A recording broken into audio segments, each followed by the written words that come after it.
take that back. The British book is a little bit over 600 pages. I don't remember. How many pages is the American? 700? Like 730. It's just amazing. Yeah, the British one is 607. So we're going to try and do roughly 300 pages of that. We're going to finish tonight, hopefully. We'll get through chapter 18, which is just a hair under half, which also is going to leave us the way Harry felt the morning after the visit to Godric's Hollow, which is kind of fitting. We'll talk about that. But I want to begin with the two epigraphs that J.K. Rowling begins the book with. I don't know if you paid any attention to them. My experience has been most people don't. They just go straight to the first chapter and they completely skip them. But she has to include them for a reason. Therefore, they're important they should be important for our understanding of what is going to be said in the rest of the novel. Okay? So the first one is from Aeschylus, the libation bearers. Aeschylus, a 5th century, 6th century, he's before Sophocles, 5th, 6th century BC Greek tragedian who wrote a trilogy of plays that are collectively called the Oresteia, O-R-E-S-T-E-I-A. And the three plays that make up the Oresteia are Agamemnon, Libation Bearers, and the Eumenides. Okay? Very, very brief background. They're essentially about people that have something to do with the Trojan War. Agamemnon was one of the great Achaean leaders, military commanders. And in order for Agamemnon and his ships to be able to leave Achaia to go off and fight in the Trojan War, to get favorable winds, he had to sacrifice a daughter. Okay? God's essentially said, we're not going to give you favorable winds until you sacrifice your daughter. There's another play called Iphigenia at Aulis. Okay? His daughter's name's Iphigenia. Aulis is the place where she sacrificed. So he sacrifices his daughter. They get favorable winds. They go off. Trojan War. They're there for 10 years. Takes him another 10 years, to takes him a while to get back home. Not 10 years. That's Odysseus. He comes back home, and that's where the play Agamemnon begins. He's fought in the Trojan War. They defeated the Trojans. He comes back. He's expecting a hero's welcome. When his ship is seen at sea, they light the hillside, the mountaintop bonfires to indicate the king is coming, kind of a thing. But they're also lit for another reason, and that's to prepare his wife for the return of her husband. Meanwhile, she's been shacking up with the man he essentially left in charge. Okay? Her name is Clytemnestra, and I'm drawing a blank on his name. I don't remember why. Anyways, he arrives, and he brings with him a prize. Okay? Somebody that he captured in the Trojan War. She's really important, and she does actually, have some bearing on the Harry Potter story because she's a seer. She's a prophetess. Cassandra. Now, if you know anything about Greek literature, what is Cassandra's particular... Because she has a problem. She's a prophetess. She foretells the future, but no one believes her. And she's always right. She's the one who tells the Trojans, Greeks are going to come kick her, and she's right. Okay? So she comes and she warns him, you're going to die at the hands of your wife and her lover, etc. Is it Aegisthus? Aegisthus? It might be pronounced that. I was thinking it starts with an N, but I'm drawing a blank. It's been several years since I taught the plays. So she warns him, but he doesn't listen to her. Now, another thing to bear in mind. We have a habit in our culture, not in Murfreesboro, L.A., okay? when the Academy Awards happen, what do the so-called stars, when they get out of their limos, what do they walk on? The red carpet. Okay? Why? It goes back to ancient Greece. This is a little example of how some of our modern symbolism goes back thousands of years. But I would bet you, I got $20 in my wallet, and I'd almost be willing to do it. Very, very few stars in Hollywood have a clue about what they're doing. Okay? In ancient Greece, there was really only one kind of individual who was allowed to walk on the proverbial red carpet. Gods and goddesses. Because bear in mind, in Greek literature, gods and goddesses are often walking among us. Okay? Well, Clytemnestra, it is Aegisthus, I think, and her lover roll out the red carpet. And Agamemnon, is getting ready to get off his chariot, and he's like, bad sign. Because anytime you show hubris, that is pride encroaching upon the gods, domain, they smack you down pretty hard. And he knows what stepping on the red carpet means. But he doesn't. And he marches on the red carpet, goes into the palace, and she and her lover kill him. Okay? Because she and her lover kill him, Agamemnon's got a couple of kids that are still alive, ones he didn't sacrifice. One of those is named Orestes, his son. It's ultimately all about him. Okay? And Orestes kills his mother. Why? She killed Dad. I mean, good old revenge, right? There's a problem with that, however. Pretty much in all cultures, it's not good to kill your parents. Okay? It's not good to kill your husband either, but, we'll leave that aside for a moment. So he kills his mother. And she calls down what are called the Furies on him. All right? They come up from hell, from Hades. So in the play of the Libation, that's pretty much how Agamemnon is. Libation Bearers is about Orestes and his sister trying to pour libations, that is offerings to the dead, at his father's gravesite, etc. And the Furies chasing him. Okay? And a couple of gods come in to help him out, Apollo being the main one. Apollo's kind of standing behind him, flexing his muscles, saying, you're not going to do anything to this boy. Why? He was following my orders. I was the one who told him to kill his mother and such. And then you get the Eumenides. Okay? The Eumenides is another name for the Furies. Okay? And in that play, what we have Aeschylus do is we have Aeschylus turn this eye for an eye, tooth for a tooth morality into a system of law and order, a justice morality. We have the mythological beginnings of a trial by jury of one's peers. Because Athena, goddess of wisdom and war, bear in mind, Athena gets the Furies to agree to essentially a jury trial. Okay? She's part of the jury, by the way. She's the one who casts the deciding vote. But she says, if you go along with this, I will turn you from these gender neutral, man-hating, people-hating things to these beings that people will look to for sustenance and favor and blessing and things like that. And they change, okay? So you go from blood demands blood to trial by jury in the course of these plays. So the little part that we have here is from this middle play, okay? And it's about the torment bred in the race, the grinding scream of death. Agamemnon is descended from somebody, a man named Atreus, who also did some killing. His father killed, I'm not even going to try and get into the details because I'll mess it up.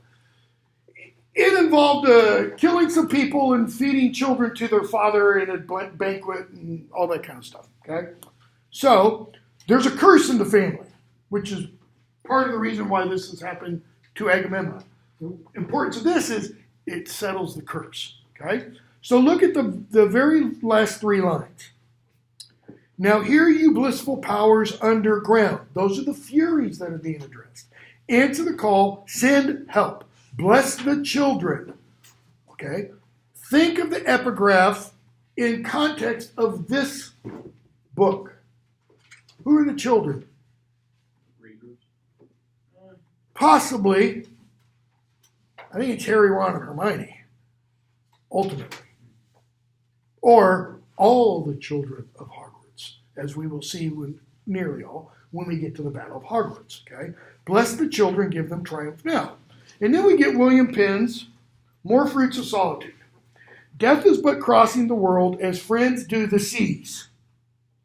Okay, keep in mind, when William Penn is writing, 18th century, crossing the seas is what kind of journey?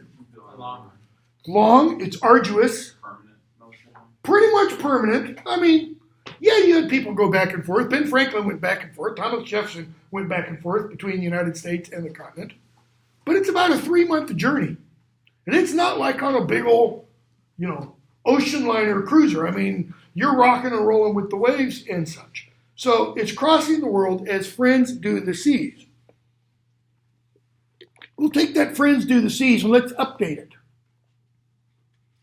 As friends do the United States. You hop on a plane, you fly to the West Coast. Does that mean the friend is totally gone? No. They live in one another still. For they must needs be present that love and live in that which is omnipresent. Well, what is that which is omnipresent? The memories, space and time, love. Keep in mind, William Penn is Quaker minister, I believe. In this divine glass, they see face to face.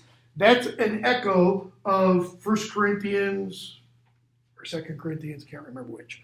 Now we see but through a glass darkly, but then, after the resurrection, face to face. And their converse is free as well as pure.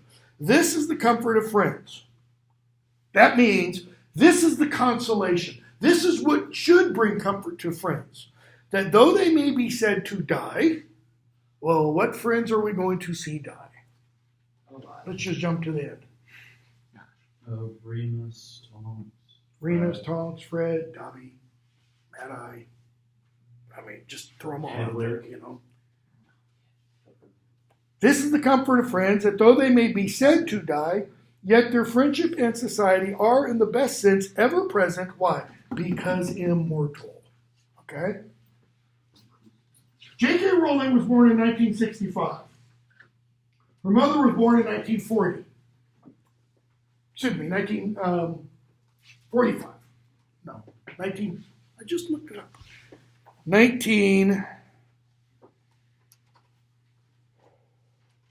45. Her mom died in 1990.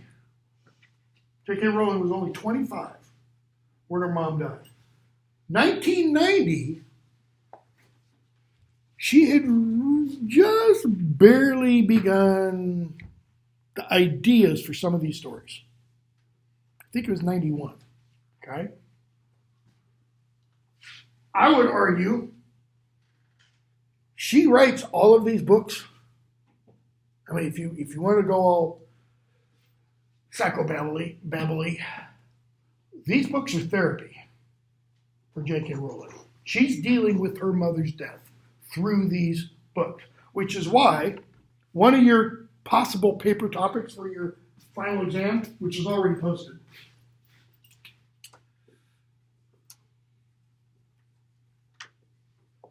The books, I think, are ultimately about the art of dying well.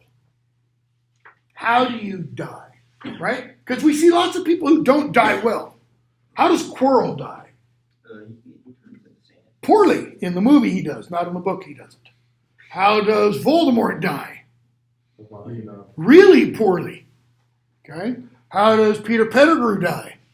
How does Tonks and Lupin die? How does Fred die? How does Dobby die? Let's just talk about We won't talk about Dobby tonight, but next week we will. Okay? They die well. How does Nearly Headless Nick compare to Sirius? Because we see those two brought right together in book 5. Harry goes to talk to Nearly Headless Nick, and Nearly Headless Nick says he will have gone on. What do you mean, gone on? And Nick doesn't know because he's never gone on. He chose this pale, he says, imitation. Why? He was afraid. That's why Dumbledore says at the very end of the very first book, to the well-organized mind, death is but the next great adventure. It's not something to be feared. What does that tell us about Voldemort's mind? It's disorganized. Because he's, no pun intended, scared to death of death. He does everything he can to get away from it. Look at the first chapter. Dark Lord ascending. Okay? Who, by the way, was the person referred to in the extra credit question? Burbage. Charity Burbage. Notice her first name. She teaches Muggle studies. Her first name means love. Okay? And we see her killed and eaten by Nagini. And two people are there, one of whom could do something about it and doesn't, Snape, and one of whom can't do something about it, but you almost get the impression would like to, Draco. Why can't he? Because he's Scared to death, and he's probably not strong enough. Snape probably is strong enough, not strong enough to take on Voldemort in a duel, because there's only one person who's strong enough to do that, who has the uncommon skill and power, and that's Harry.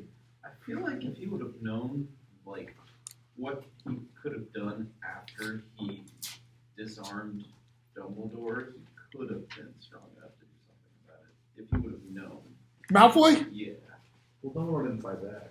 Possibly. Well, I mean, it does. I mean, he disarmed him. Yeah, he disarmed. So, I mean, the requirements of that. well, maybe if he had the Elder Wand, Yeah. but he doesn't. He's got his own one.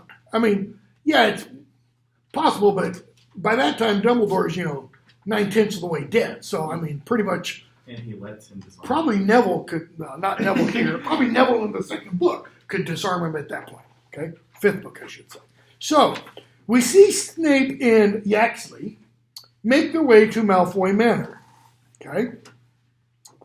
And I want to pick up, that's right, I got to do the page numbers, somewhere probably around page, page 3. Voldemort, as they come in, they're all sitting at the, Malfoy family table. And Voldemort says, Severus here, notice indicating the seat on his immediate right. Why? This is right-hand man. Which conveys what? Second in command. That is the seat of power. According to the New Testament, I don't care what one believes or not. When Jesus ascended into heaven, where did he go? To sit on the right hand of God. And nobody else gets to sit there. Okay? That's Voldemort telling everybody else, all the other Death Eaters who were there, what? He's my man. Okay? Yaxley noticed he gets to sit down there next to Dolohov. Okay? Now, what did we see at the beginning of the previous book? With Narcissa Malfoy and Bellatrix and Snape. Yeah. In the Unbreakable Vow chapter. Or Spinner's End, as it was called. Bellatrix doesn't trust Snape. Is it just that she doesn't trust Snape? Probably doesn't like him. She's jealous. She's jealous. What else? She thinks Snape's pulled a fast one on the Dark Lord. And he's like, really? Maybe I should tell him that. No. Okay. So, we see them talk about their plans, and their plans are to get Harry Potter, because what are Voldemort's plans? Always get Harry Potter, okay? So, he actually talks about, what he's been doing, and they talk about pious thickness, okay? Let's see here. Who is in charge of the Department of Magical Law Enforcement. And Voldemort says somewhere probably around page 10. They're talking, and he actually says, yes, my lord, that is true, but it's head of the Department of Magical Law Enforcement.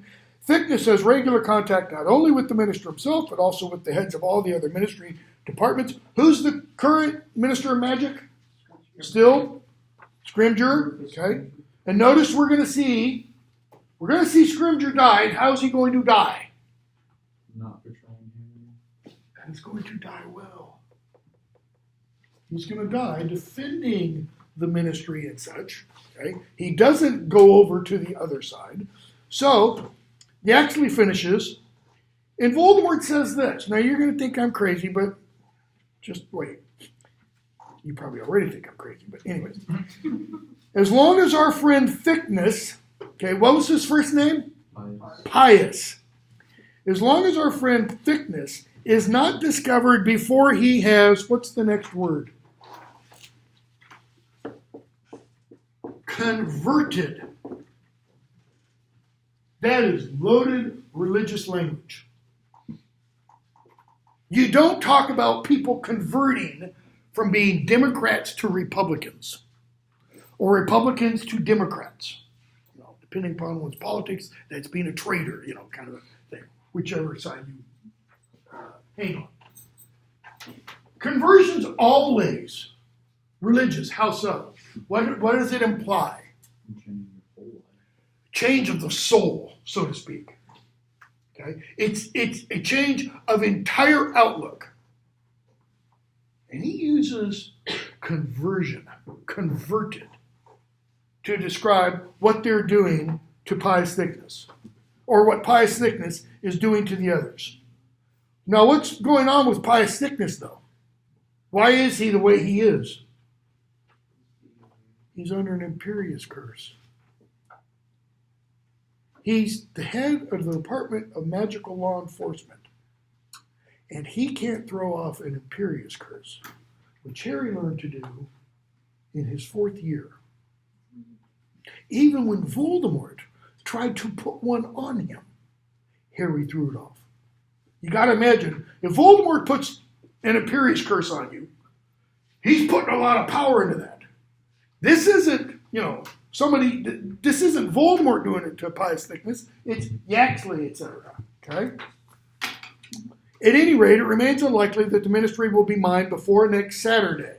If we cannot touch the boy at his destination, it must be done while he travels. What does it imply about next Saturday? What's next Saturday going to be? Harry's birthday. Harry's birthday. It's going to be July 31st. Okay? So, they keep talking about their plans.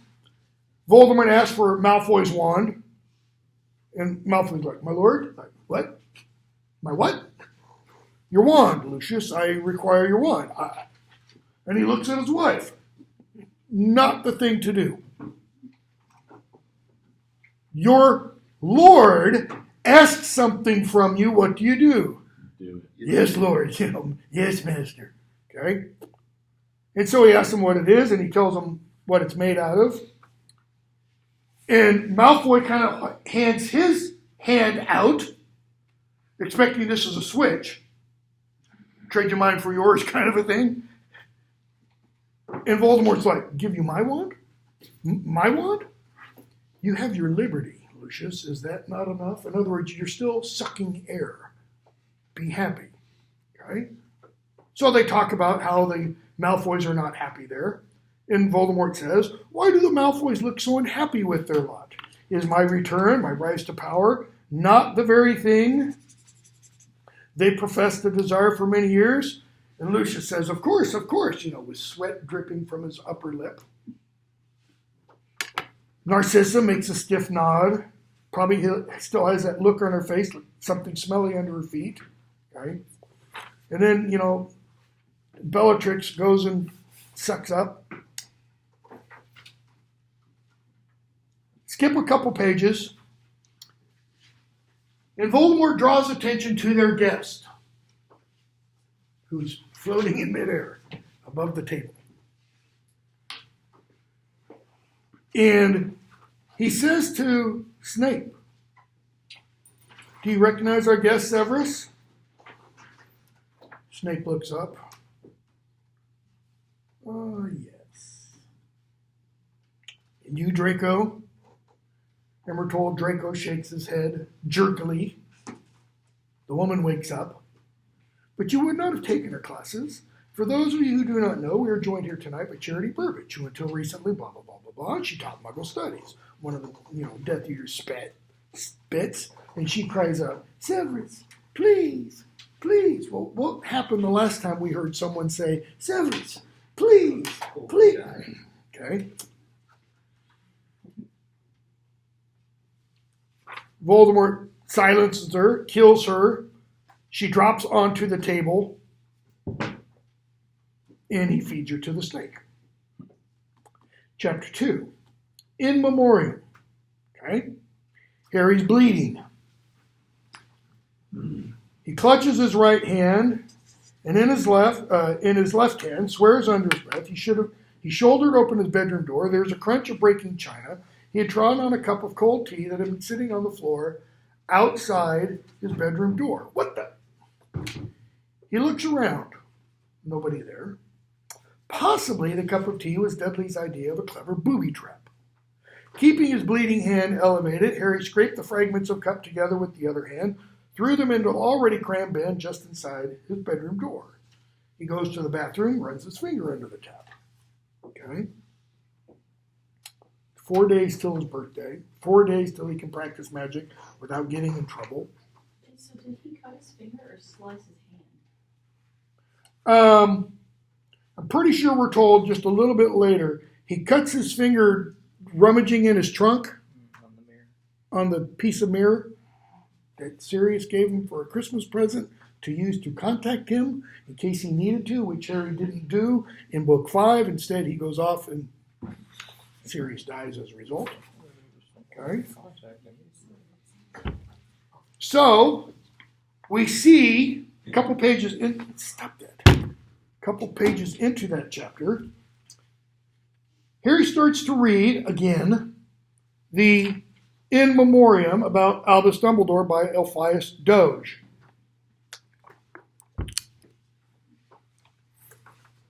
Pretty long extract. We get to the end of it. We're not going to read it or talk about it. We get to the end of it, and the narrator takes us inside Harry's mind. And we hear this. He had thought he knew Dumbledore quite well. But ever since reading this obituary, he had been forced to recognize he had barely known him at all. Okay? He had thought he knew Dumbledore quite well. Why? Spent a lot of time with him. More time than the other students. More time than the other students. Okay, so that's a nice little qualification. How much time is that, actually? Not that much. Like lifespan. I mean, Dumbledore's like 149 years old. Harry is coming up on his 17th birthday. How much time in the previous year did Harry spend with Dumbledore? Because he didn't spend any time with him in the year before that, right? Book 5, Dumbledore's avoiding him like the plague. Book 4, not very much. Book 3, not very much. Book 2, you know the drill. Okay, so he had quote-unquote private lessons, which were a couple of hours maybe? It was like 6 hours spread out. But there were several of them. The longest one probably being the visit to the cave, where Dumbledore was going crazy while drinking the potion. Okay? So why does he think he knows Dumbledore so well? I think it's because he kind of worshipped the ground he stood on. Yeah. wasn't kind of, though. He did. What had Harry created in his mind of Dumbledore? God complex. Kind of. Hero? Idol? He knew what to do. He was the guy to go to. He always knew what to do. What did everybody say once Snape kills Dumbledore in the previous book? Everybody meaning the surviving members of the Order of the Phoenix. Well, I mean, Dumbledore's trust. I mean, Dumbledore always said, Dumbledore believed, Dumbledore. They essentially are going, Dumbledore is wrong. Well, what did Harry suggest at Christmas before that happened? What What if he's wrong? Okay? So, never once had he imagined Dumbledore's childhood or youth. Why not? Because he only knew him as an old man with the big long beard and the hair, you know. It was as though he had sprung into being as Harry had known him. Well, he had sprung into Harry's being as Harry had known him. What about Hagrid? Hagrid's knowledge of Dumbledore goes back like 50 years. Okay? He knew Dumbledore when Dumbledore defeated Grindelwald in 1945. Because Hagrid was a student at Hogwarts then. Okay? But Harry never thought of any of that. He just thought of him, the venerable, silver-haired, old idea of a teenage Dumbledore was simply odd. Well, what other idea of a teenager was odd to Harry? That is, who else did Harry never think of as a teenager? Voldemort? His father. Until he sees that image in Snape's memories. And he has to confront what? The image of, my father was a jerk. Snape had reason to hate him. Okay? He had never thought to ask Dumbledore about his past. Again, think about that for a moment. Let's go back, let's say go back 2 years, when Harry's 15. Almost 15, if you want. What's he going to do? Invite Dumbledore down to the Hogshead and say, so, Professor Dumbledore, tell me about your youth. A 15-year-old asking a 130-year-old? It'd be impertinent. No doubt it would have felt strange. Gee, you think? Impertinent even, but after all, it had been common knowledge Dumbledore had taken part in that legendary duel with Grindelwald. Notice that word, legendary. As we saw in The Lord of the Rings, that usually tends to imply what? It didn't happen. It was a fairy story. But it did happen. It really happened. And Harry had not thought to ask Dumbledore what that had been like, nor about any of his other famous achievements. No, they'd always discussed Harry, Harry's past, Harry's future, Harry's plan, blah, blah, blah, blah. Okay? So he goes down, and we see another article, or snippet. Rita Skeeter's thing about Dumbledore, the truth at last. He rips open the paper, finds page 13, and he reads it. He reaches the bottom of the article, skipping a few pages, and what are we told? Revulsion and fury rose in him like vomit. Like he can taste it in the back of his mouth. He balled up the newspaper, threw it with all his force at the wall, where it joined the rest of the rubbish heaped around his overflowing bin. Why? He thought it would be true. Louder? He thought it would be true. He thought Rita Skeeter's to be true? Okay. He didn't know, actually, Voldemort, he didn't know Dumbledore that well. First 3 words. He didn't know. That is going to be Harry's problem throughout the first 2/3 of this book. He doesn't know what to believe. Does he believe his experience of Dumbledore? Does he believe Aphias Doge and what he says about Dumbledore? Or does he believe what Rita Skeeter says about Dumbledore? He doesn't know what to believe. He has no basis upon which to make that kind of evaluation. He thinks. So he reads this, And he gets all angry and throws it away. Why? Because it runs smack dab against this other idea. Dumbledore is God, Dumbledore is hero, Dumbledore is idol, and is it Dumbledore is demon, Dumbledore is Satan? No, it's what? The fallen idol, the fallen hero, the person with clay feet, the real human. I'm not saying Rita Skeeter's portrayal is the real Dumbledore. I'm saying what it does to Harry's idol that he's created in his mind is he knocks it off the pedestal. And what does Harry want or apparently need? He needs something to believe in. But he doesn't. He's having problems with that now. Okay? Harry sat down on the bed. Broken bit of mirror danced away from him, picked it up, turned it over in his fingers, thinking of Dumbledore, the lies with which Rita Skeeter was defaming him, and he sees a flash of blue. He freezes, his cut finger slipping on the jagged edge of the mirror again. Notice, again. 2 cuts. He had imagined it. He must have done. He glanced over his shoulder. There's nothing blue there for the mirror to reflect. He peers into the mirror again, sees nothing but his own bright. He imagined it. There couldn't have been a blue eye there. Because who's the only person we've been told who has blue eyes? Dumbledore. Dursley's departing. Okay? So,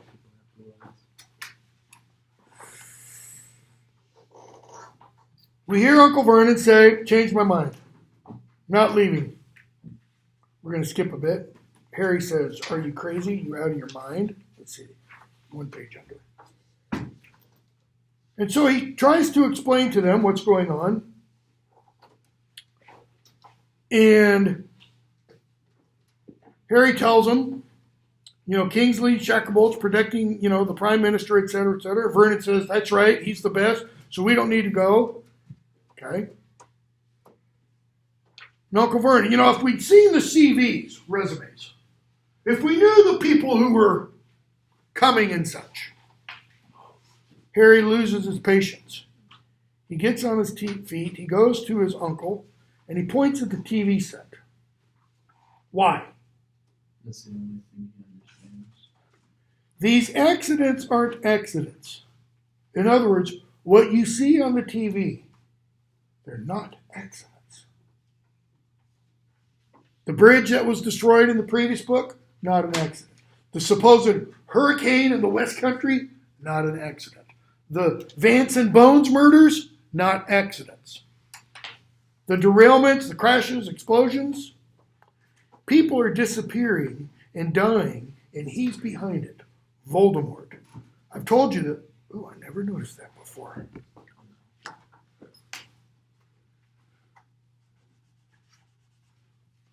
Does Voldemort already have the trace set up on his name? So if you say his name, don't know. I've told you this over and over again. He kills muggles for fun. Dudley's hands, There's more of them. Harry, yeah. Vernon, okay, you made your point. Okay. Harry, hope so. Death Eaters, Dementors, maybe even Inferi, which means dead bodies enchanted by a dark wizard, they will be able to find you and will certainly attack you. If you remember the last time you tried to outrun wizards, I think you'll agree you need help.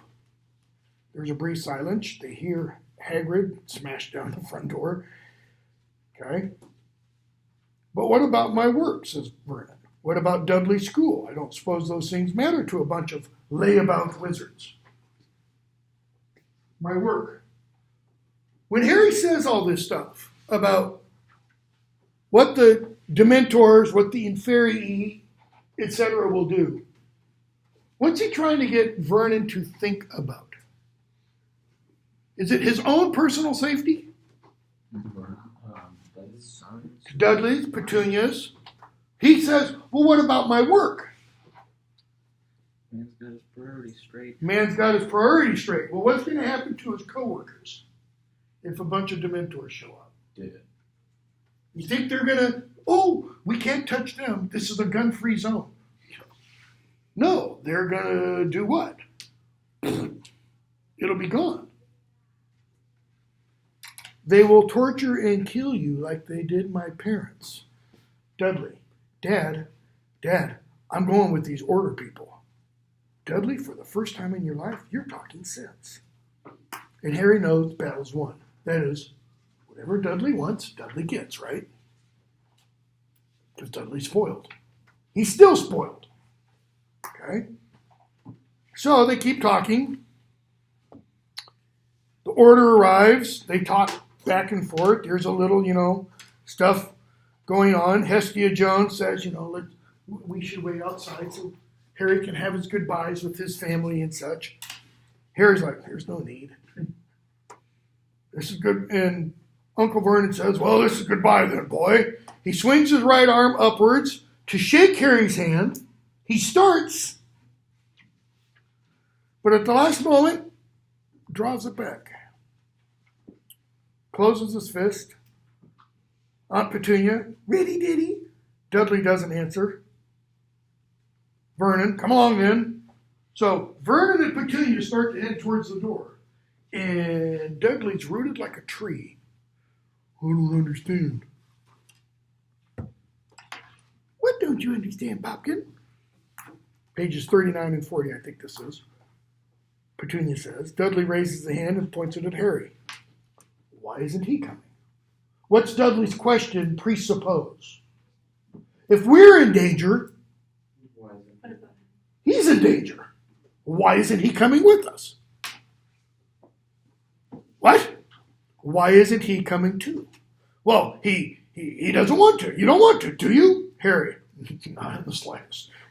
Well, there you are. Now, come on, we're off. He marches out. Dudley stands still. But where's he going? Petunia and Vernon look at each other like, what the? Surely you know where your nephew is going. Okay, Hestia Jones says. Do they? No. Don't care. Not really. They don't care. Oh, yeah, off with your lot. What does your lot mean? Magical people. Yeah, but what does it really mean? People that aren't. You people. How does you people, or even better, your people, what does that kind of mean in modern political circles? If anybody says something to a group about your people, that's a huge slur, right? Because it says, not my people. Doesn't matter what the people are, by the way. Our lot? Hestia looks outraged. Harry's like, come on, just chill. Harry, it's fine. It doesn't matter, honestly. Doesn't matter. Don't they know? Harry's like, no, they don't. They don't care. They think I'm a waste of space, actually. But I'm used to, I don't think you're a waste of space. What? Dudley's voice, comes out of nowhere. I don't think you're a waste of space. Notice, if Harry had not seen Dudley's lips move, he might not have believed it. He sees his lips move, so he does believe it. As it was, he stared at Dudley for several seconds before accepting it must have been his cousin who had spoken. For one thing, Dudley had turned red. Why? He showed that he cared for the first Okay, but what does turning red indicate? What's that, a bodily, physical reaction? You're embarrassed or shamed. One of those two, okay? Harry was embarrassed and astonished himself. So Dudley turns red. Harry turns red because he's embarrassed. Thanks, Dudley. Dudley appeared to grapple with thoughts too unwieldy for expression. You saved my life. Not really. It was your soul the Dementors would have taken. Being a little pipsqueak, lawyerly there. Harry, okay. What? Okay, Harry, ruin that. Yeah, ruin that nice little, moment there, Harry. He looked curiously at his cousin. They had virtually no contact during this summer or last, and you're going to see why I'm spending a lot of time on this. As Harry had come back to Privet Drive so briefly, kept to his room so much, it now dawned on Harry, however, that the cup of cold tea in which he had trodden that morning might not have been a booby trap at all. Notice, Harry assumed it was a booby trap. It was designed for some practical joke kind of reason. Now, by thinking it wasn't a booby trap, what is Harry ascribing to Dudley? An act of kindness.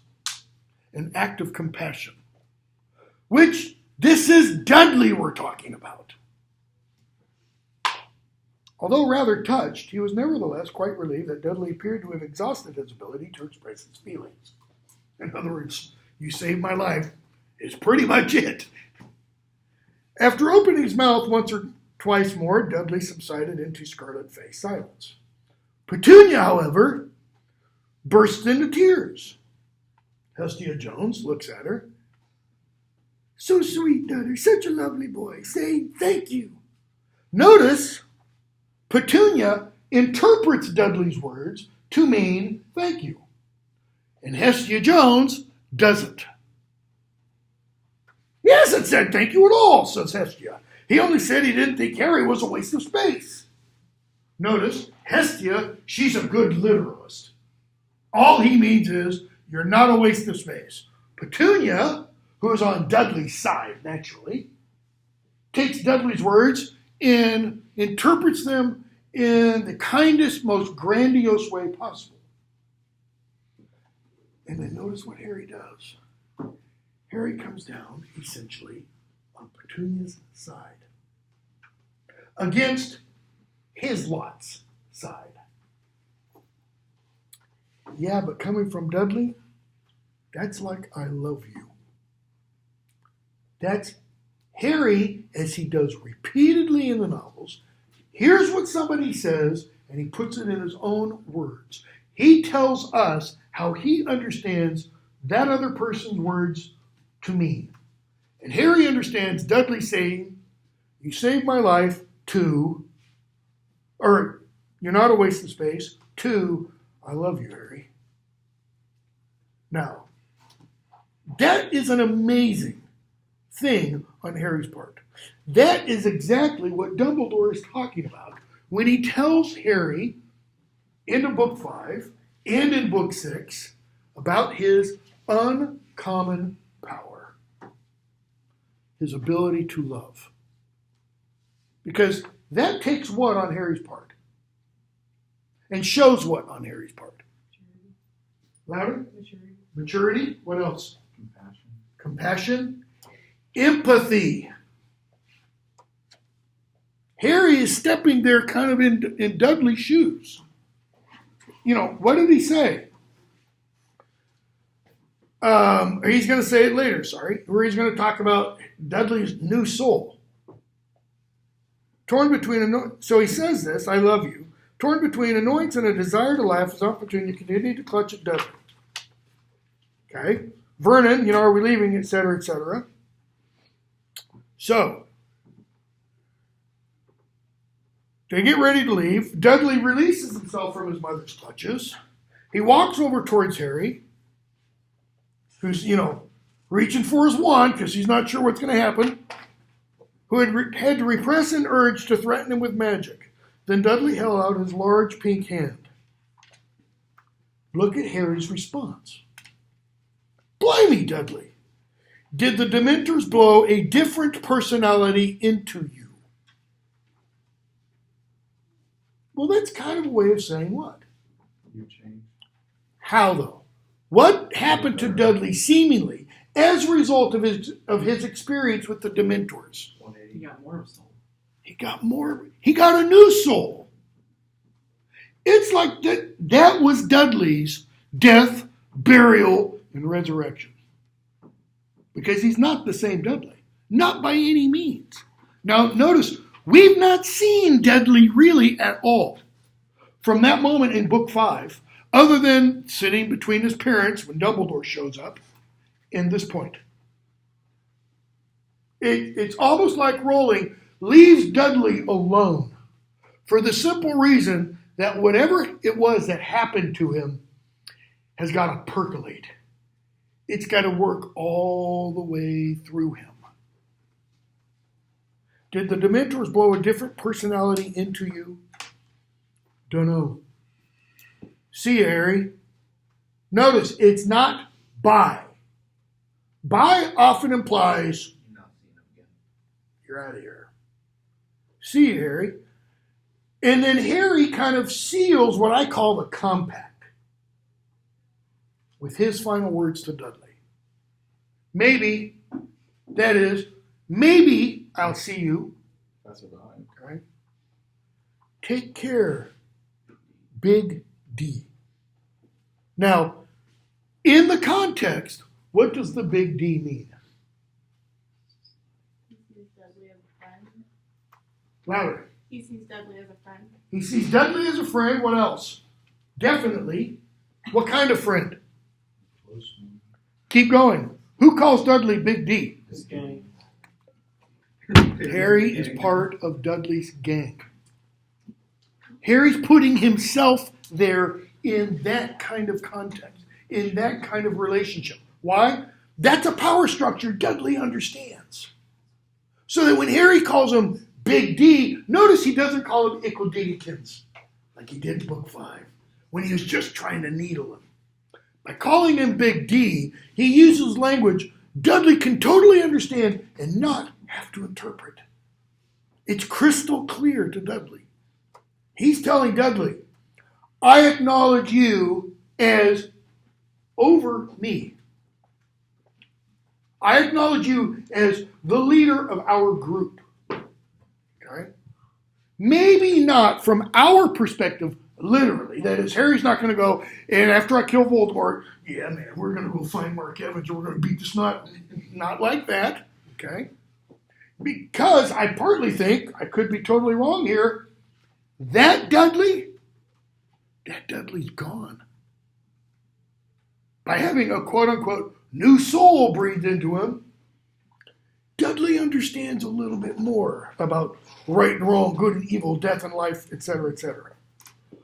Dudley nearly smiled. I see what you did there, Harry. Good job. And then leaves. Okay? And Harry cries out, or Harry says, goodbye. Pause. Let me back up.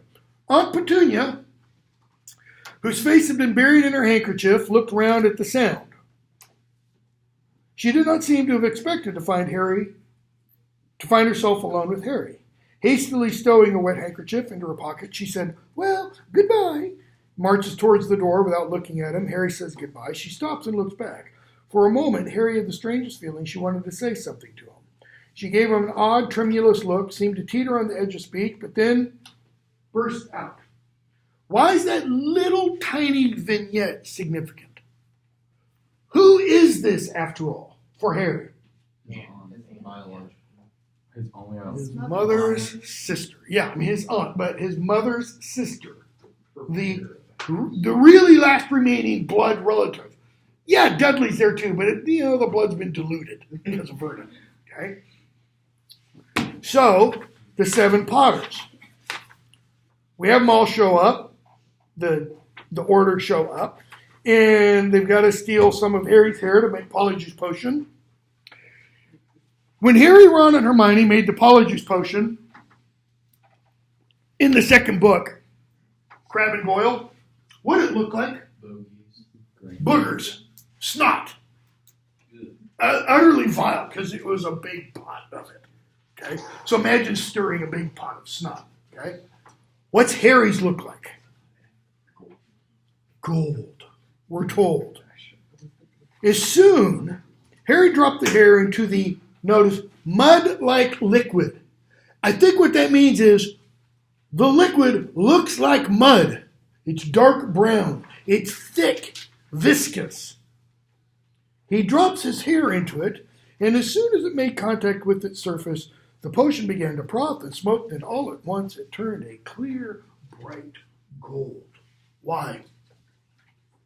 Harry's pure. Because Harry's awesome, because Harry's an angel, because Harry's pure. What's one of the colors of Gryffindor? Gold. He technically is like a Gryffindor. He's not like a Gryffindor. He is a Gryffindor. He's a blood descendant of Godric Gryffindor. Okay? Which is why he has to go back to Godric's Hollow. It's not just because his parents came from there. That's where the whole family begins. Etc. Okay? So, turns to gold. Harry's purity. Dumbledore tells Harry before he dies, everything that's happened to you, no matter everything that's happened, you've never once been tempted. Never once. Think of how much power Harry could have if he had been tempted. What does the Sorting Hat say? Man, you could be powerful. And you do have that desire to prove yourself. And even Ollivander said, we must expect great things from you, Mr. Potter. Like Voldemort did. Different kind of great, hopefully, but okay.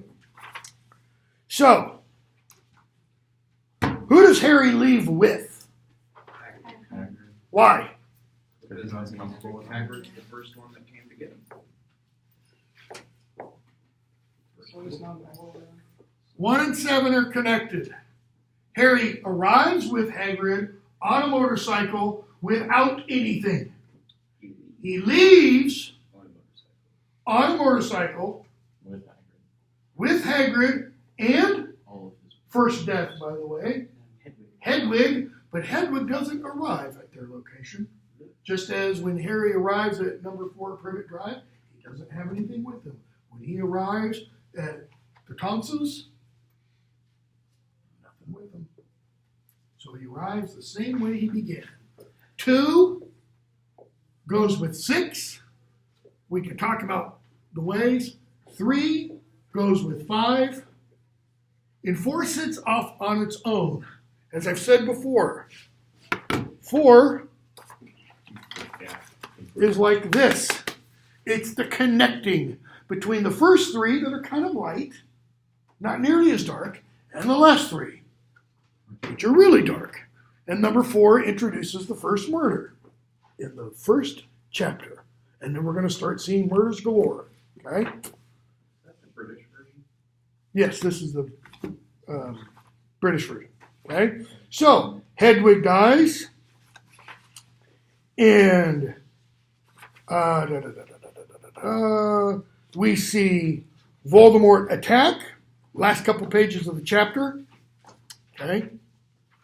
Hagrid jumps off the motorcycle to go after a Death Eater. Harry sees them falling, etc.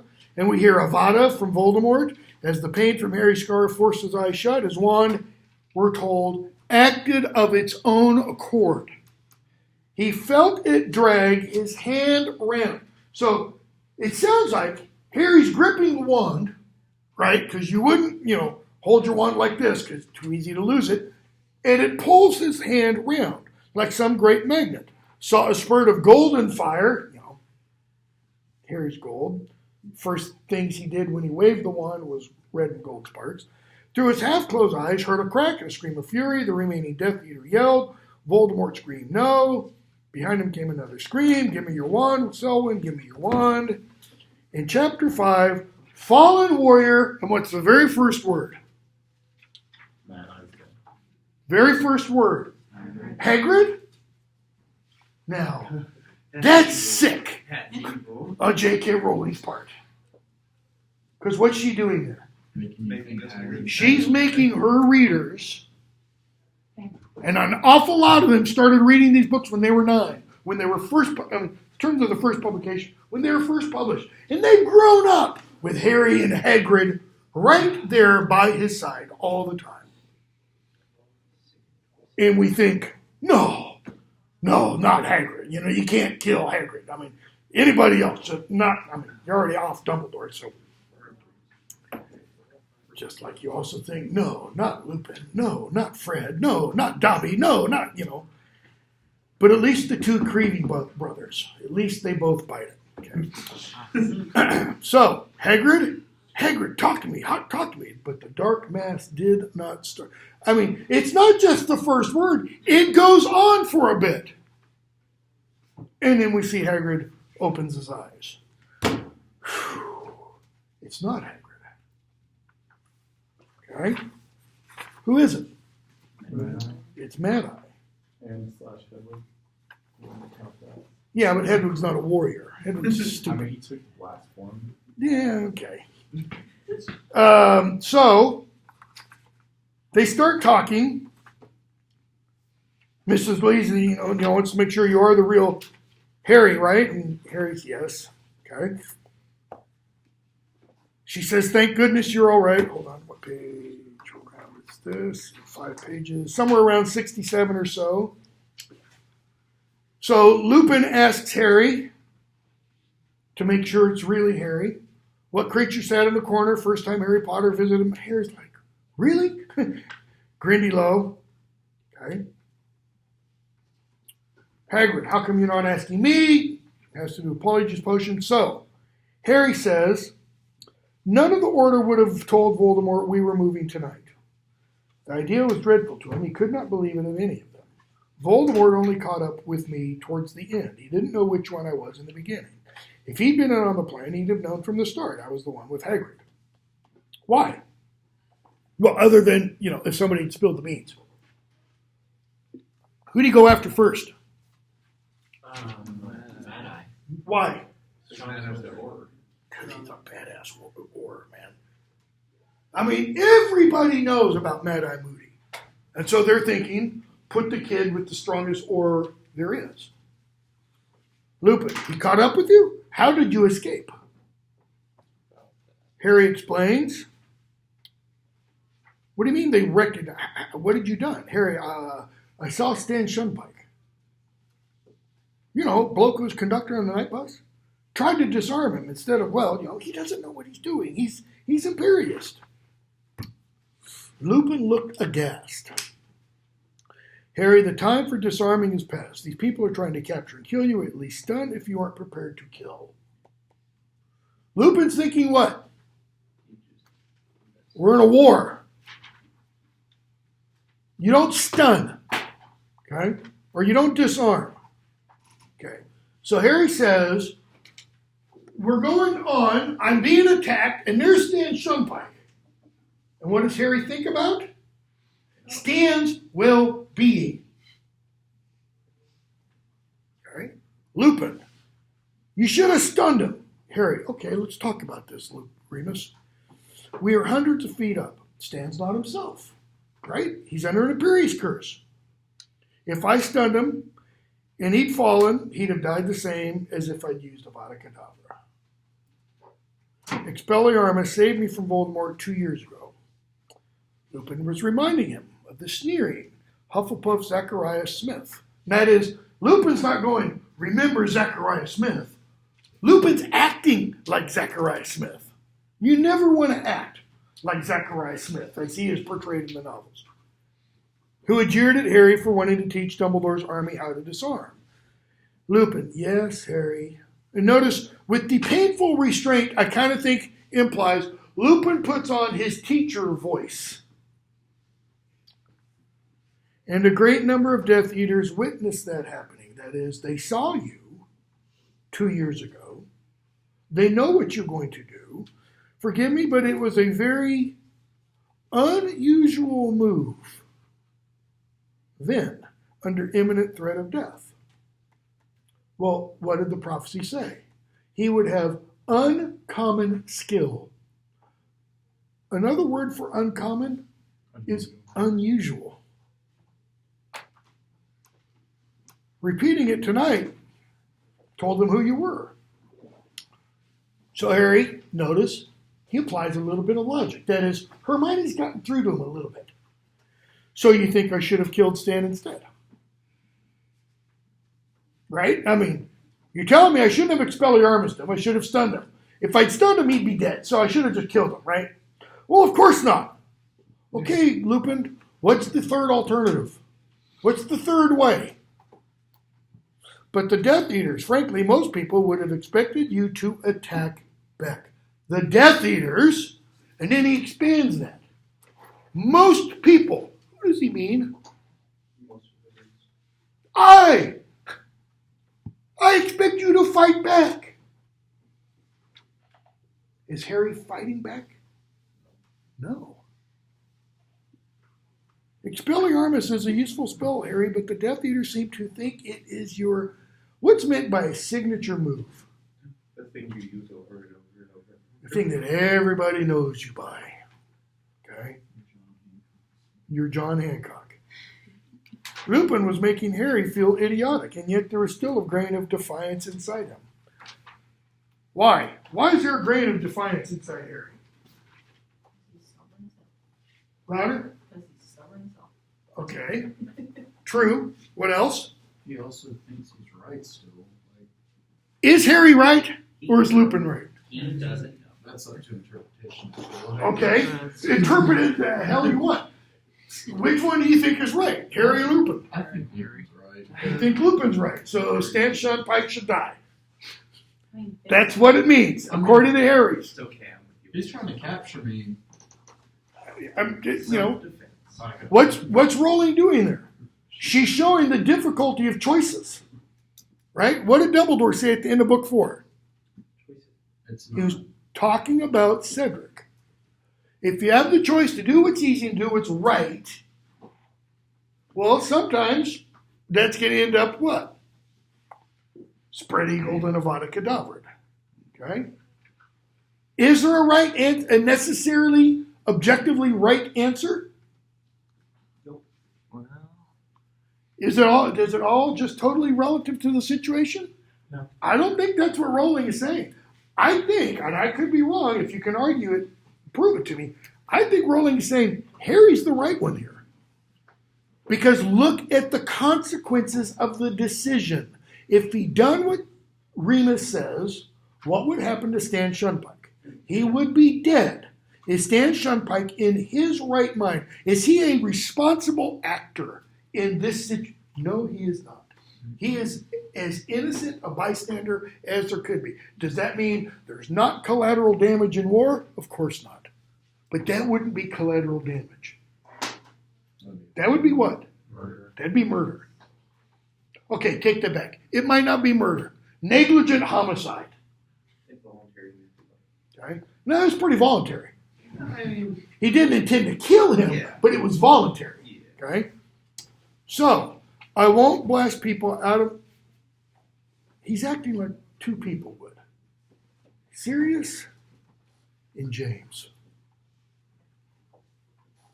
What did Harry say to Remus and Sirius in the third book? I don't figure my dad would have wanted you to become murderers on account of him. Okay? So, I won't blast people out of my way just because they're there. That's Voldemort's job. Just because they're in my way. Well, we can extrapolate when we get to the end of the book. Because what are we going to see Harry ultimately never able to do? Catholic power. He never kills. In fact, there's only one time Harry actually attacks. One time. Kill things. The Corroes and the Bingo! And he attacks with one of the most powerful spells you can do. When Professor McGonagall is disrespected, when Electo Caro spits in her face, and Harry's like, Cruciatus! And he's like, oh, that felt good. Bellatrix Lestrange is right. And she's like, Potter, that was very gallant of you, you know. And, okay? So, notice Lupin's retort was lost. That is, Lupin says something after Harry says that's Voldemort's job, but Harry doesn't hear it. Okay? Why? Because Hagrid's come in. So they start talking about George. And Kingsley comes in, points his wand at Lupin. Last words Dumbledore said to us, Harry's the best hope we have, trust him. No, notice this comes after the conversation with Lupin. Okay? Kind of, that had to be hard for Lupin to say that. Okay? So, They talk some more, and we find out George has lost an ear. And we hear, next page, Mrs. Weasley comes in. Harry asks, how is he? Mrs. Weasley looked around and said, I can't make it grow back, not when it's been removed by dark magic. But it could have been so much worse. He's alive. Yes, said Harry, thank God. It's the first time in this book we hear the phrase, thank God. We're going to hear it more and more and more and more. It's actually said in one of the earlier books, but it's said in dialect by Hagrid. And so it's spelled God, like G-A-W-D. Okay? Reason I'm going to point this out, what's the guy's last name?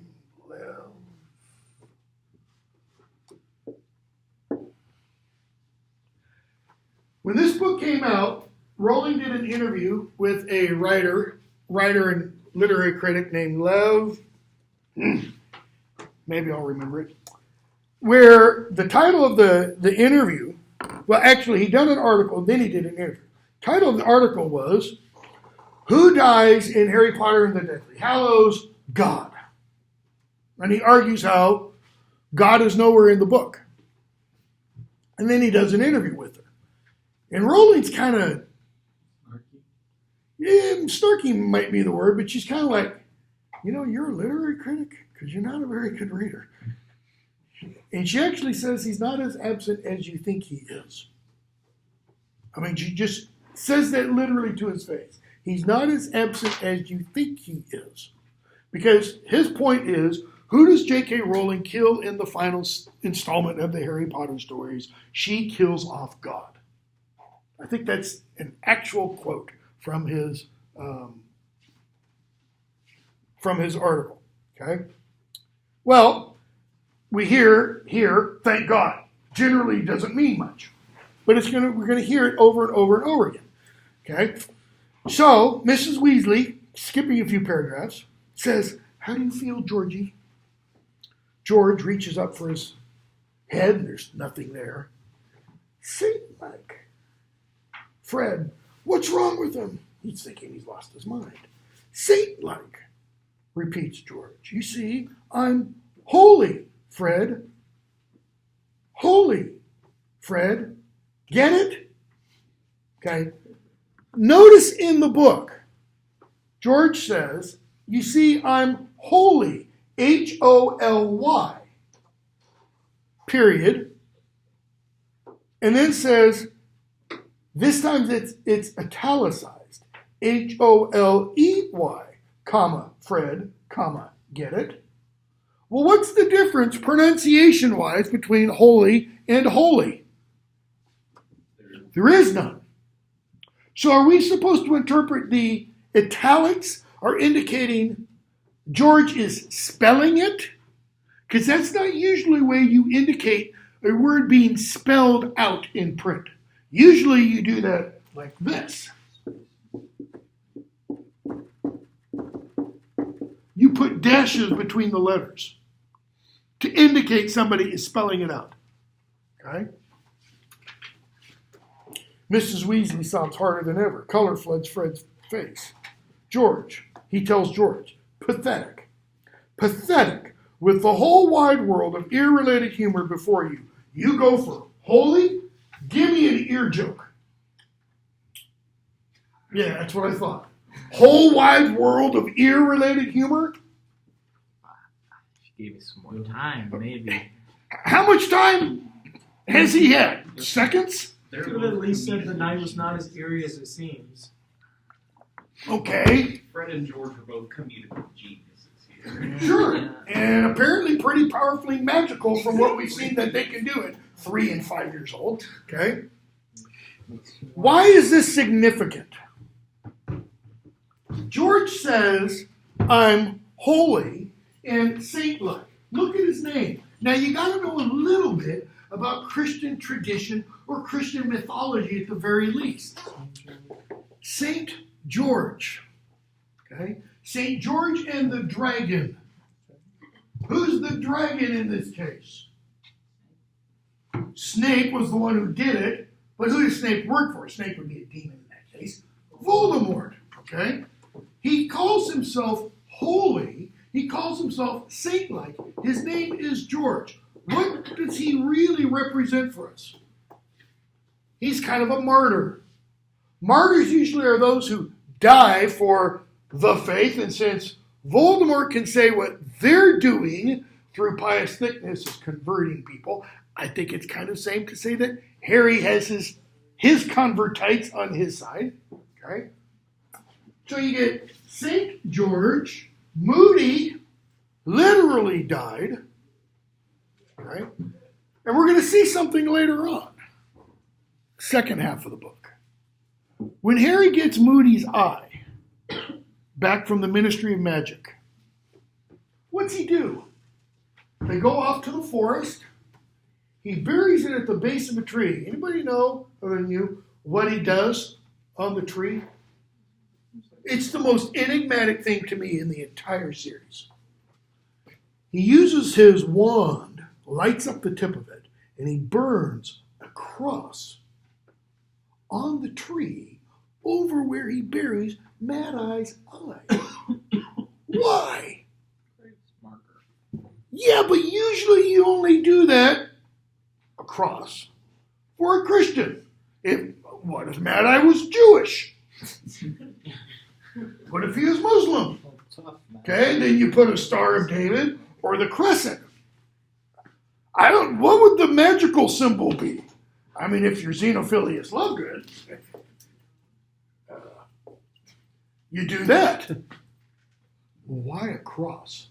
Is Harry suggesting Moody's a closet Christian, I mean, he does some magic and he goes and prays to Jesus on the side. I don't know. I'm really, really curious why she does that. Because there's nothing, it totally lacks justification. Unless it is simply a cultural hangover. But the interesting there, if that's the case, is Harry doesn't have any of those cultural hangovers. He doesn't himself appear to be aware of any of that kind of cultural symbolism, which we'll see when he gets to the cemetery in Godric's Hollow. Okay? So, Bill comes in, and we hear Mrs. Weasley, thank God, twice now. Okay? They talk to him about Mad Eye, and Fred asks what's wrong. They tell him Mad Eye's dead. Somewhere around 79, 80, Tonks says, you know who acted exactly as Mad Eye expected him to. Mad Eye said he'd expect the real Harry to be with the toughest, most skilled Aurors, etc., etc. Okay? And Fleur snaps. Now, I don't mean she snaps, she goes crazy. I mean, she blurts this out. Yes, and that is all very good. But still, he does not explain how they knew we were moving Harry tonight, does he? Somebody must have been careless. Somebody let slip the date to an outsider. It is the only explanation for them knowing the date, but not the whole plan. Somebody knew! What's she suggesting?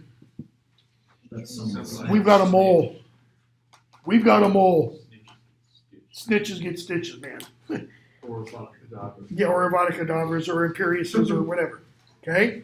And so they talk about that. They kind of look at each other, and Harry says, no. We've got to trust each other. I trust all of you. I don't think anyone in this room would ever sell me to Voldemort. Okay? And we're told Lupin's kind of sitting there, has an odd expression on his face. Why? Lupin's thinking back about, 16 years earlier.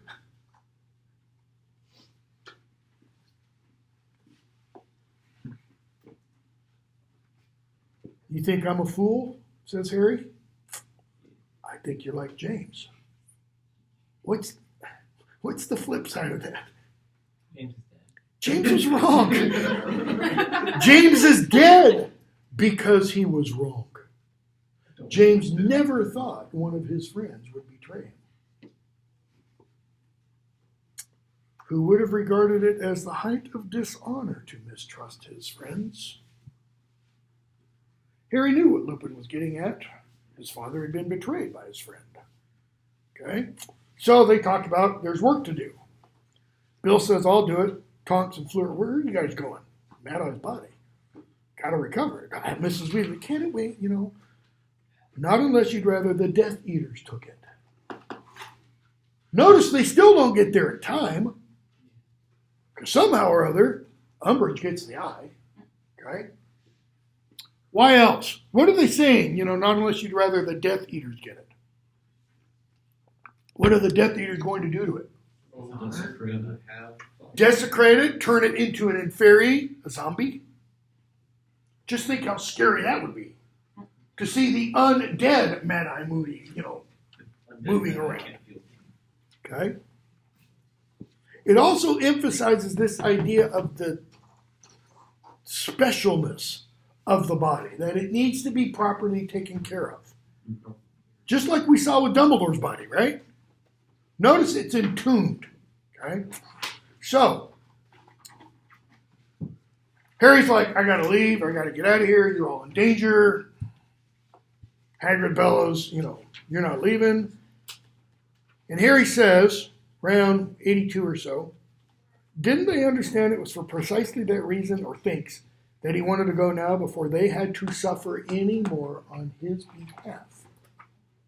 That's another idea that's going to run throughout the novel. In fact, we're going to see, towards the end, just before the Battle of Hogwarts, what's Voldemort going to do? He gets on the loudspeaker and he says, Harry Potter, come out, meet me in an hour in the Forbidden Forest, or everybody's going to die. Why? Because of you. Okay?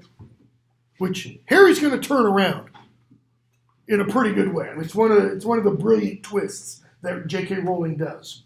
How she literally makes Harry the savior, the protector of all of them.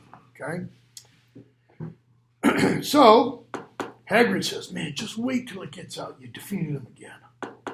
Fought him off. Harry, it wasn't me. It was my wand. It acted of its own accord. Okay? How would you explain that of the wand acting on? Hold on just a second. So Hermione says, but that's impossible, Harry. Wands don't act of their own accord. Harry, no. The bike was falling. I couldn't have told you where Voldemort was.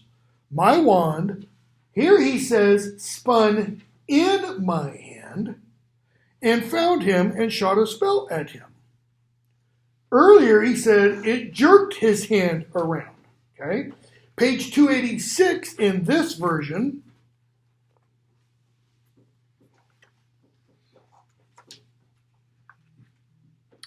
which is page 350, he's going to say something else. Okay?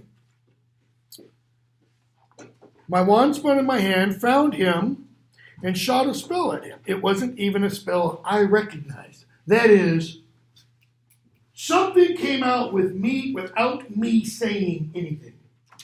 Now, what was Harry supposed to learn in book 5? Nonverbal spells. But he wasn't thinking a nonverbal spell. He was thinking, I'm going to die because the motorbike is falling, I've never made gold flames appear before. Mr. Weasley. Well, when you're young and you're in a pressurized situation, you can do things, Harry, it wasn't like that. Why are his teeth gritted? They don't know. They don't believe. They don't know. They don't believe him. They're doing what? Doubting him. They're not making fun of him. Not at all. Oh, there's Harry. Because this happens to Harry all the time, where everybody thinks he's a savior, and he's trying to tell him that he doesn't know anything. True. But they're also talking down to him. They're talking, Harry, come on. This just doesn't happen. This is the real world. Wands don't act on their own. But half of these people probably wouldn't understand priori and cantata either. Right? Molly wouldn't. Fred and George wouldn't. Lupin, I think, would. Kingsley would. Okay? I'm not sure about the others. So, skip a little bit. Dumbledore would have believed him. He knew it. Dumbledore would have known how and why Harry's wand had acted independently, because Dumbledore always had the answers. He always explained everything. That's my add-in. He had known about wands, had explained to Harry the strange connection that existed between his wand and Voldemort's. Yeah, but Dumbledore had help there. Ollivander told Dumbledore about Harry's wand when Harry got his wand, we are told. But Dumbledore, like Mad Eye, like Sirius, like his parents, like his poor owl, all were gone where Harry could never talk to them again. We're going to have another moment. We're going to hear Harry talking with somebody, and that other person leaves in a huff, and Harry's going to have images in his mind of people falling. All these people that he can't talk to anymore. And then he feels the pain, his scar explodes, he sees Voldemort, Lucius's wand is destroyed. Imagine how upset Lucius is, And we have Voldemort torturing Ollivander. We're going to skip the chapter, the ghoul, almost all of the chapter, the ghoul in pajamas. Go to page 102. Here he is, the ghoul in the pajamas. Okay, so Harry, Ron, and Hermione in Ron's room. I think it's Ron's room. And hold on, let me pull this open real quick while I can, if I can find it. Oops, sorry, go back there.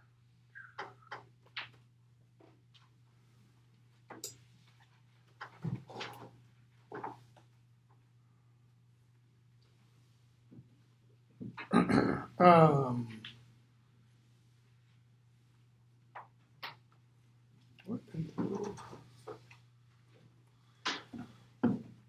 Page 102. So Hermione stole a bunch of books from Hogwarts. Well, not from Hogwarts, from Dumbledore's office. Okay? Reading about Horcruxes and such. And she says, the more I've read about them, the more horrible they seem, the less I can believe he actually made 6. It warns in this book how unstable you make the rest of your soul by ripping it, and that's just by making one Horcrux. Harry remembers what Dumbledore had said. Well, isn't there any way of putting yourself back together? Like, he's thinking Humpty Dumpty, right?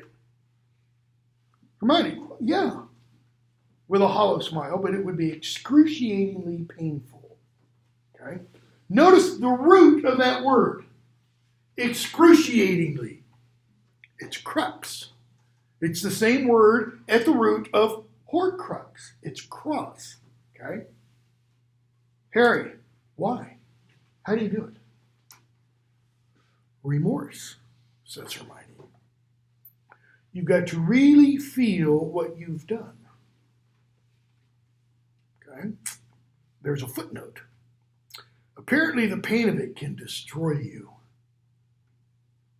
I can't see Voldemort attempting it. Can you? Okay?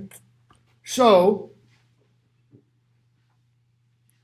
if your soul is destroyed because you've murdered, and you can put it back together by feeling remorse, how can that kill you? What does that involve? What does remorse always involve? And I pulled up, it's probably Psalm 51 in most Bibles. It's David's psalm that he wrote after he was found out about killing Uriah and sleeping with his wife Bathsheba and getting her pregnant. Nathan the prophet comes to him and says, I know what you've done. Okay? And David says this great prayer. Have mercy on me, O God, according to your great mercy, according to the abundance of your compassion, blot out my transgression. And you get down to the end of it, towards the end of it, and he says, a sacrifice to God is a broken spirit, a broken and contrite heart, O God, thou wilt not despise. Well, a broken and contrite heart, that's remorse. That's contrition. That's what Hermione is talking about here. So how can that kill you? What does that involve saying or feeling? What are some of the hardest words people have to say to others? I'm sorry. I am sorry. Is that contrition? I was wrong. That's even harder. Those are usually, by the way, 3 words we never hear presidents say. Literally. Oh, you're right. You're not going to hear Trump say it. I don't think even when he was wrong, Obama ever said it. Bush was given a couple opportunities after the Iraq War began, and he would never say it. In my living memory, I can't think many did. Nixon never did. Jimmy Carter never did after Iran, 444 days captivity and such. Why? Because you don't lower the office up, even if the president makes a damn fool mistake, JFK never did at the Bay of Pigs. Okay? Remorse. You've got to really feel. Well, we could go from here to the last chapter, because we're going to see Harry offer Voldemort twice the opportunity. He's going to say, feel some remorse. Be a man. And what he's saying there is, a man, a human, can really do this. Okay? And if you don't, I've seen the real you. We'll talk about where he's seen the real Voldemort. Okay? So Hermione goes on and talks about it. Okay? Well, how do you destroy a Horcrux? Well, you can use a basilisk fang, but they don't have one handy. Okay? Ron says, okay, so if we wreck the thing it lives in, why can't the bit of soul in it just go and live in something else? Hermione, because a Horcrux is the complete opposite of a human being. How so? C.S. Lewis, in his little book, Mere Christianity, says a human being is really an amphibian. How so? We can go on land and water. We belong in land and water. Land, the water, air. How so? Body. We are psychosomatic beings. Soma, somatic. Flesh. Psycho, mind. Okay? In fact, later on in the book, we're going to see in Snape's memories, he has a conversation with Dumbledore. And they're going to be talking about mind, and then Dumbledore very subtly switches to soul. And Snape's going to go, I thought we were talking about minds here. Dumbledore's going to go, really? Is there really that much difference between the mind and the soul? Okay. So Hermione's point is, you don't have a soul without a body, right? You don't have a body without a soul. What's a body without a soul? Nope. That's an inferiority. That's a reanimated body. What's a body without a soul? A cadaver, a corpse, a pile of meat. That's it. What's a soul without a body? Nearly headless Nick. How much pleasure does Nearly Headless Nick get in his pale imitation of life? In Pirates of the Caribbean, how much does Jeffrey Rush's character, Captain Barbossa, get out of drinking wine? It just pours out. None. Why? They're meant to be joined. So, seeing that Harry and Ron look thoroughly confused, Hermione says, if I picked up a sword right now, Ron, and ran you through with it, I wouldn't damage your soul at all. Ron's not thinking of souls, he says, which would be a real comfort to me, I'm sure. Harry laughs. It should be, actually. Why? My point is that whatever happens to your body, the soul will survive untouched. It goes on. Now, notice what that is suggesting, first of all. Louder? Afterlife. One, there is a soul. Read Philip Pullman's, his Dark Materials series, or watch it on HBO. Okay? Is it good? Yeah. Because the movie was horrible. The first 2 books in his Dark Materials, because I taught him. I got an advanced copy of one of them, galley copy, and I used it in class. And I told students, and I did conferences, at Oxford, literally, and I said, this guy's the next Tolkien. I mean, his world is so fully imagined, but he went off the deep end crazy in his 3rd book. Why? Because he hates, and I mean hates, Christianity. He hates it with a bloodthirsty passion. Okay? And he lets that hatred entirely take over the story. So it becomes entirely, literally a polemic. I mean, it's just written to bash. The first book is not. The first book, the Golden Compass, or Northern Lights as it's called in England, read it. It's one of the best books there is in terms of work of fantasy.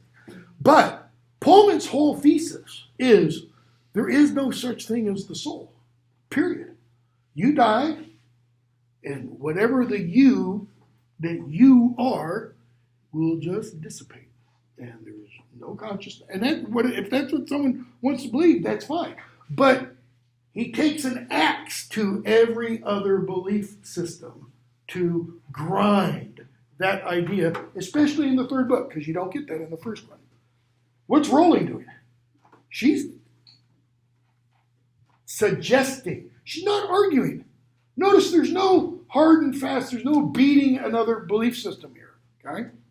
But she's suggesting everybody has a soul.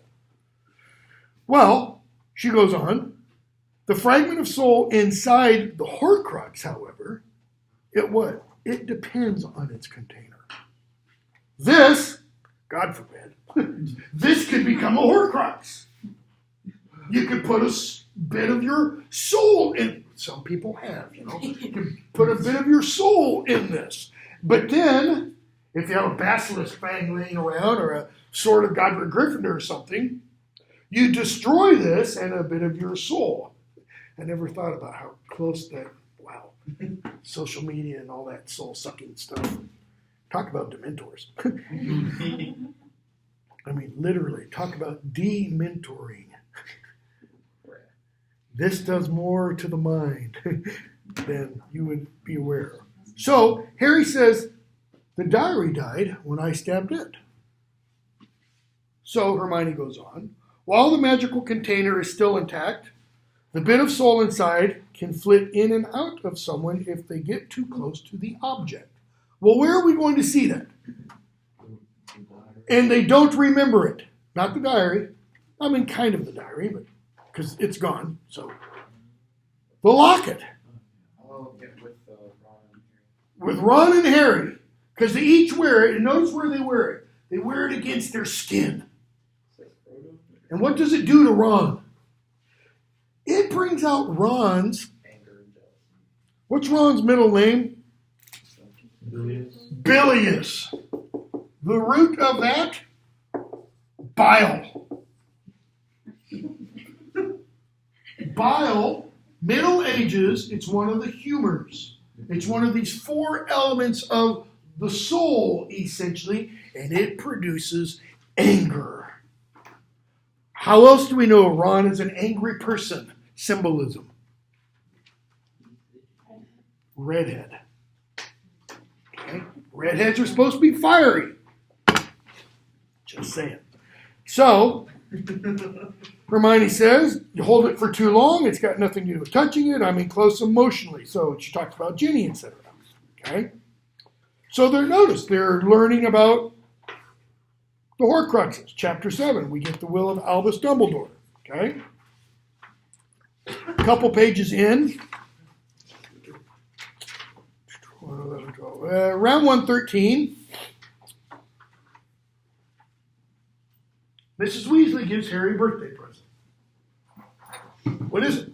Watch. It's a watch. It's her brother's watch. It was her brother's watch. Fabian Pruitt's watch. What happened to Fabian Pruitt?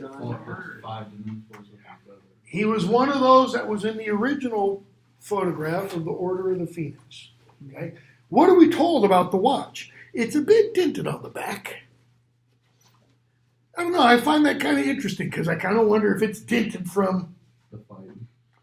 what they, you know. The real question is, how does one get to watch it on its back? It'd have to come off. Oh, it's not a wristwatch. Oh, It's a pocket Oh, it's watch. pocket Yeah, watch. pocket watch. Nugget. I find it interesting they even have watches. yeah, it doesn't make sense. It doesn't make sense at all because, I mean, what's it going to have on the hand? I mean, think of the Weasley's clock, you know. Mortal peril. You know. Okay. So we get the will of Albus Dumbledore, and Scrimgeour shows up. And he's like, "You're not aware Dumbledore left you anything?" Ron are like, "All of us? Me too?" Okay. And they're like, "No." Okay. So Hermione points out some stuff about the law of inheritance and, you know, what can be left and such. So go to page, let's see, that's 120, 21, so 20, somewhere around 123. So he starts reading the will, and we find out what he leaves to Ron. To Ronald Bilious Weasley, I leave my deluminator in the hope that he will remember me when he uses it. Okay, deluminator implies what? What would a luminator be? Something that gives light. So a deluminator would remove the light. It's the putter outer from the first book. Stands on Privet Drive and okay. And he hands it to him. He says, you know, it's a design of Dumbledore's own, apparently. Okay. So he asks Ron, you know, to what use do we think he put his deluminator? Ron puts out lights, I suppose. What could I do with that? Hermione, what's he leave Hermione? The Tales of Beetle the Bard. Why? Because she was raising him up. Is that why? No. She loves books. Ron and Harry both kind of say, oh, gee, I don't know, because she loves books. Well, there's a lot of other books Dumbledore could have left her, right? I mean, all the ones she stole and stuffed in her bag. It's some cool shit. Honestly, it's probably one of those books that like Hermione wouldn't have. Out of the whole collection, would have been her last choice. Why? I mean, I totally agree with you. Because there's no It's fact. fictitious There's no fact. novel, and it's a book of fairy tale. Fairy tales. As we will see when we get to the chapter Xenophilius Lovegood. Okay? What, Hermione has issues with this book. And I mean literally, she has issues with it. Because she thinks children's tales, fairy tales, are all what? Useless. They have no bearing. She's the kind of person who only reads, and I'm not saying that this is bad, but she's the kind of person who only reads nonfiction. Okay? Well, Xenophilius Lovegood is going to say that's bad. But he's going to get her to make a statement, and he's going to go, good, I see you're opening your mind a little bit. Okay? I mean, I used to be entirely a nonfiction reader. Now I don't read anything because I don't have time. Okay, so Harry, what's Harry get left? Two things, right? Sword of Godric Gryffindor, and the first snitch that he ever won in his first Quidditch match. Which, how did he win it? He caught it in his mouth. He nearly swallowed it. Okay, so Scrimgeour explains that the snitch will open. The snitch is not touched by bearskin before it is released, not even by the maker. Carries an enchantment by which it can identify the first human to lay hands on it in case of a disputed capture. It will remember your touch, Potter. Okay? So, he says you can have the snitch, but you can't have the sword. Why? It wasn't Dumbledore's to give. How does he know that? He doesn't, literally. He doesn't know that Dumbledore is not, as he could be, the last living, except for Harry, heir of Godric and his brother, Godric Gryffindor. But he says it's an important historical, it belongs to the museum. Okay? So, he asked Harry, did he give you that sword because he believed you were the one who would defeat he who must not be named, etc., etc.? Harry says, I don't know. And they start talking, or continue talking, and Harry says, people are dying. I was nearly one of them. Voldemort chased me across 3 counties. He killed Mad-Eye Moody, but there's been no word from that about that. Scrimgeour, you go too far. He stands up. Harry jumps up. Scrimgeour, notice, limps towards Harry and jabs him in the chest with the point of his wand, which is lit because it singes a hole in Harry's t-shirt. Scrimgeour, it's time you learned some respect. Harry, it's time you earned it. Ooh, yeah. Okay. So, Harry throws up his right hand. I don't like your methods. So Scrimgeour leaves. And Harry looks at the snitch. Puts it to his mouth. And it says, I open at the close. Riddles! What do you mean I open at the close?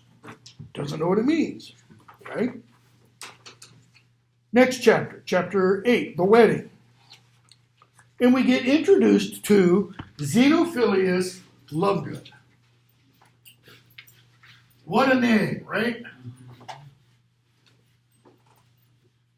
And as with many of her characters, his name is very important. Okay, so before we get to Xenophilius Lovegood, whose wedding is it? Bill and Fleur. Okay. What happened to Bill in the last book? Mauled by Fenrir Greyback. Okay. So Harry's in disguise because he can't obviously be Harry. And Xenophilius comes in a couple pages, 139 or so, and introduces himself to Harry. He's wearing what? A bright yellow robe with that right on it. Okay. Tells him his name. Harry's thinking, so that's Luna's dad. Apple doesn't fall far from the tree, etc. Okay. And we see Luna. We hear Ron and we see Harry start talking with, where is she? Make sure I've got the right person that he's talking with. Auntie Muriel, yes. Okay. And we see the wedding ceremony around 143 or so. Ladies and gentlemen, we're gathered here today to celebrate the union of two faithful souls. Skip several paragraphs. Then I declare you bonded for life. An unbreakable vow. Okay? So not taken lightly. So Harry's still sitting next to Auntie Muriel. Crumb comes over. Crumb talks to Harry about Xenophilius Lovegood having Grindelwald's sign. And he talks about what Grindelwald's sign meant, how many people died because of that sign. By saying this is Grindelwald's sign, what is Crumb / J.K. Rowling making us think about this sign? Terrorists. Yeah, I mean, it's Bad bad juju. Yeah, okay. So, they talk about Grigorovich, they talk about Ollivander. Harry says, you know, you're one, yeah, Grigorovich. And he's like, how do you know that? I read it somewhere, you know. So, Doge comes up. Harry says, I'm Harry Potter. And he asks Elphias Doge about Rita Skeeter's article. Right? Because he read Elphias Doge's article, his obituary of Dumbledore, and then he read Rita Skeeter's. Two opposites. Harry's one of those people who says, well, the truth must be somewhere in the middle. Okay? And Doge says, don't believe a word of it about what Rita Skeeter was. Not a word, Harry. Let nothing tarnish your memories of Albus Dumbledore. And this is the first time we get this in the book. Harry looked into Doge's earnest, pained face and felt not reassured, but frustrated. Did Doge really think that it was that easy? That Harry could simply choose not to believe?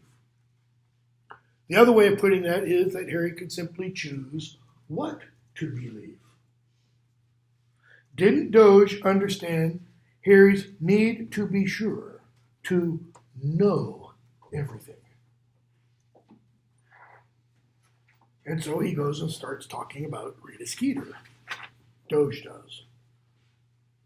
Auntie Muriel hears that. She goes, "Oh, I love Rita Skeeter," you know. And how does Auntie Muriel come out or come across? She's a wizarding Aunt Marge. She's drunk. She's vindictive. Old ladies whose names begin with M do not come across well in these novels. Okay? She takes a large gulp of champagne, belches loudly. Okay? And she says, "Oh, we all know you worship Dumbledore," talking about Doge. "I dare say you'll still think he was a saint, even if it does turn out he did away with his squib sister. Muriel!" You know, Doge about wets his pants. A chill that had nothing to do with the iced champagne was stealing through Harry's chest. Why? It's the first you've ever heard. Well, it's not the first, because you read the article by Rita Skeeter. Doge believes her. Doge doesn't believe her. Doge is, Alpheus Doge is entirely dumbfounded by what Muriel says. It's Harry hears Auntie Muriel, and notice as she speaks, this chill infects his chest. Okay? That is, instead of ardor, that word that we saw in book 5, okay, that was used when Harry first arrives at number 12, Grimmauld Place. You know, he has this feeling of love well up in his heart when he sees Ron and Hermione, and then they start talking about Dumbledore, and that feeling of love is cooled. Well, talking with Doge about Dumbledore, his heart wells up with warmth. Muriel comes in, and she pours cold water on it. "What do you mean?" Harry asks. "Who said his sister was a squib?" And so we hear Muriel and Doge go back and forth. Page 152. 151 probably. Doge is on the verge of tears. Okay, now 152. Muriel says, "My mother was friendly with Bathilda Bagshot." Bathilda described the whole thing. That is, the whole thing that happened with Dumbledore's sister and his mother all those years ago. And she finishes and she drinks more champagne, and there we're told again, Harry did not know what to think, what to believe. He wanted the truth. Truth. Well, what did Dumbledore say the truth was at the end of the first book? A terrible and beautiful thing.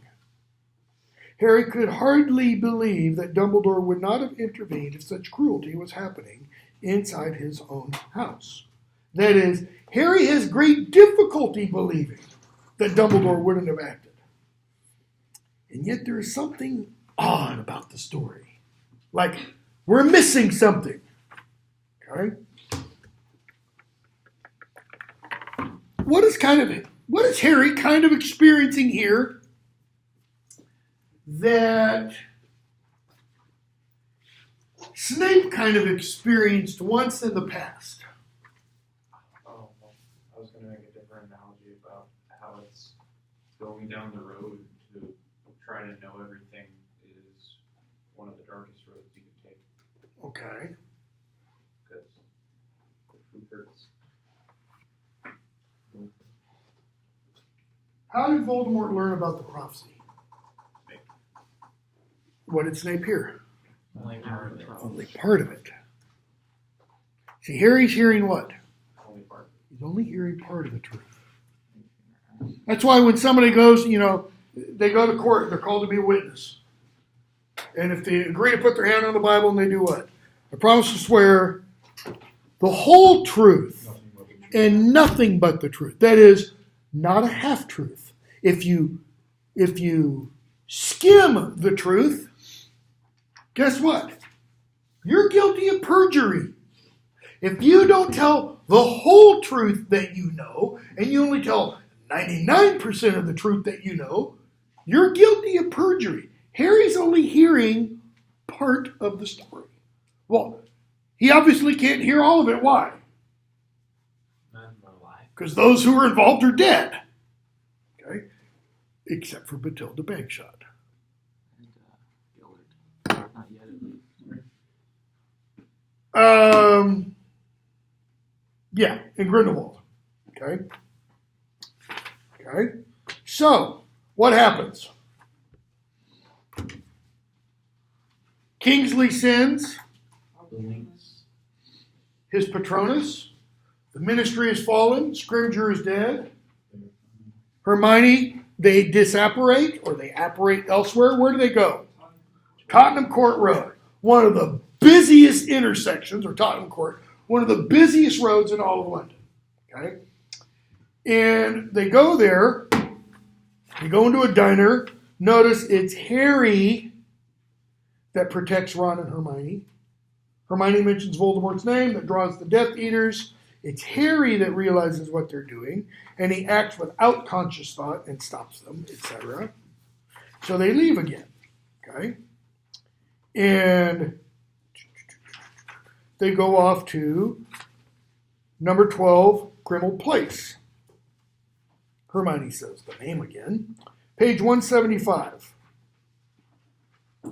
So Harry goes into the bathroom. They're now safe.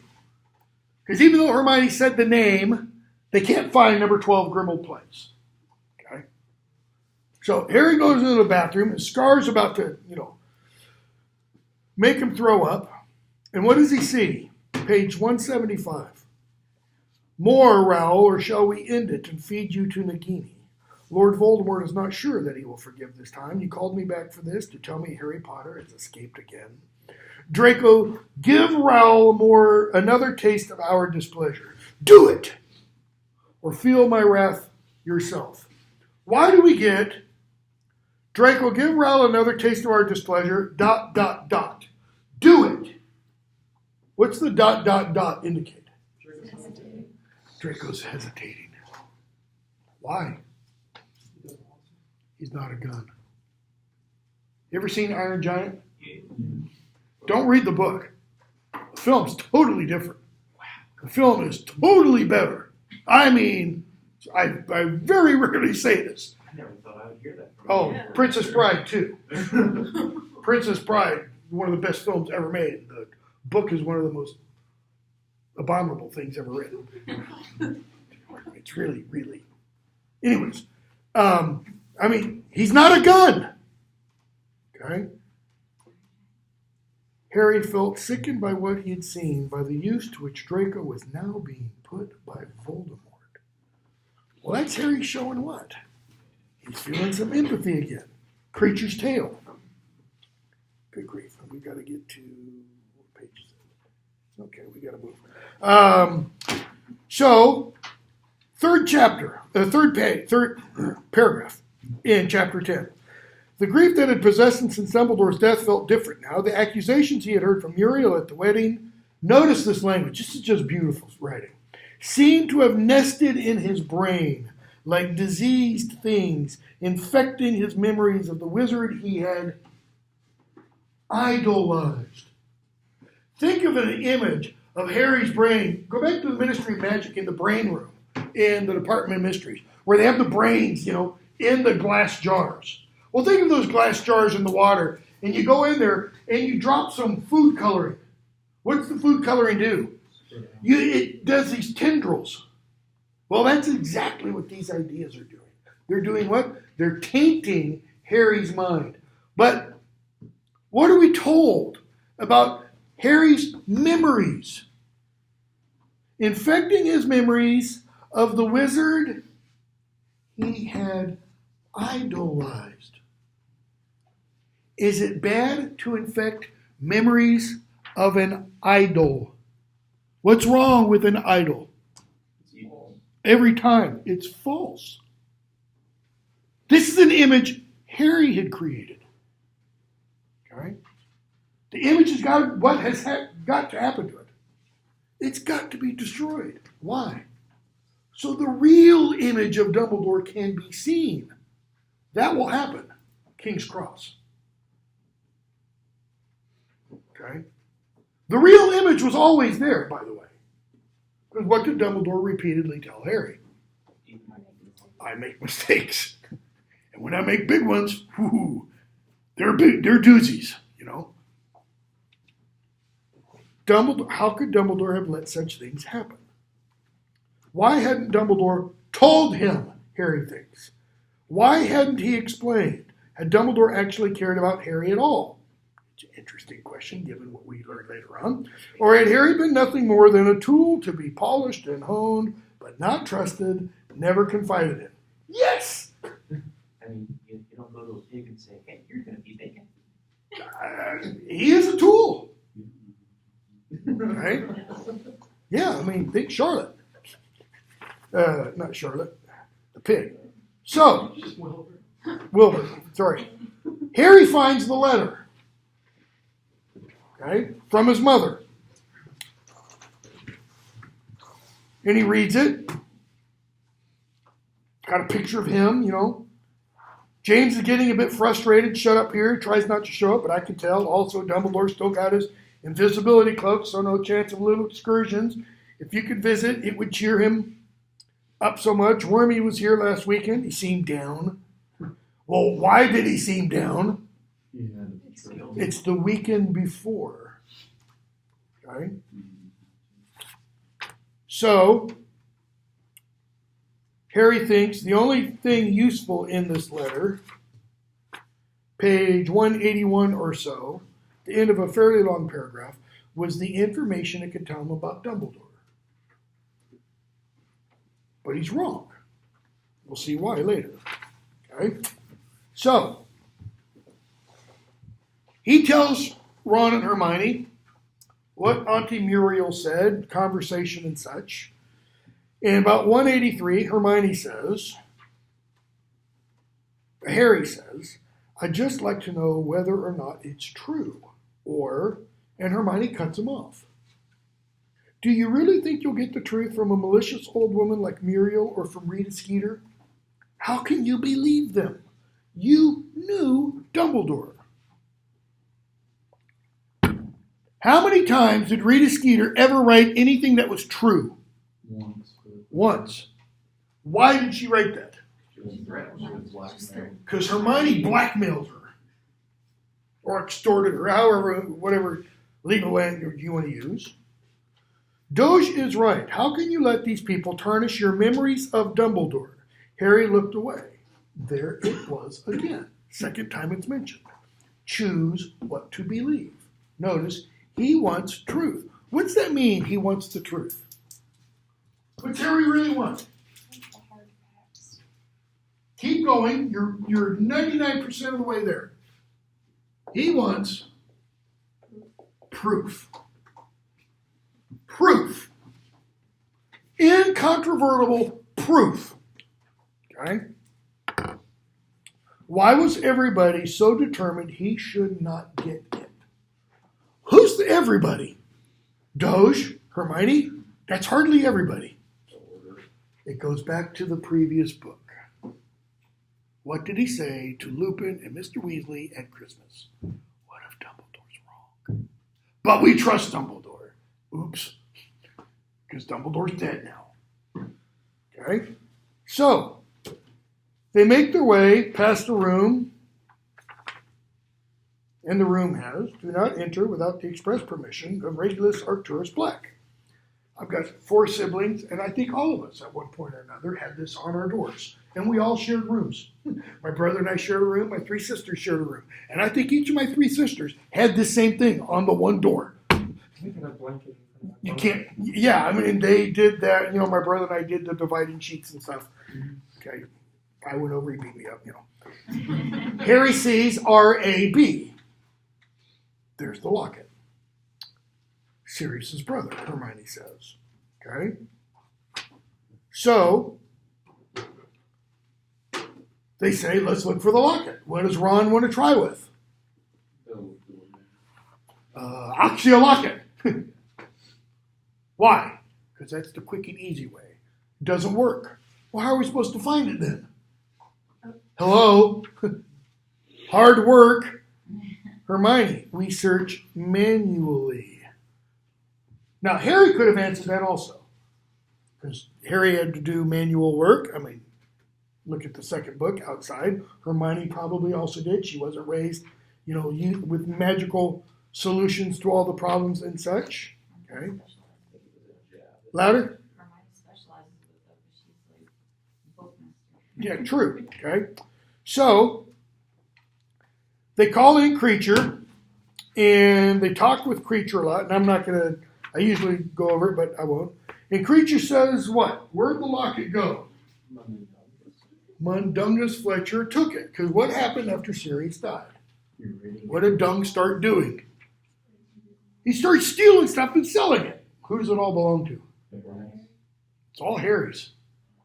Okay? So, Creature talks about the basin and what he is commanded to do. Says there was a basin full of potion that the Dark Lord made Creature drink it. He drank. He saw terrible things. His insides burned. He cried for Master Regulus. He cared for Mistress Black. He kept drinking. The Dark Lord sailed away, leaving Creature all alone. And Harry's like, how are you here?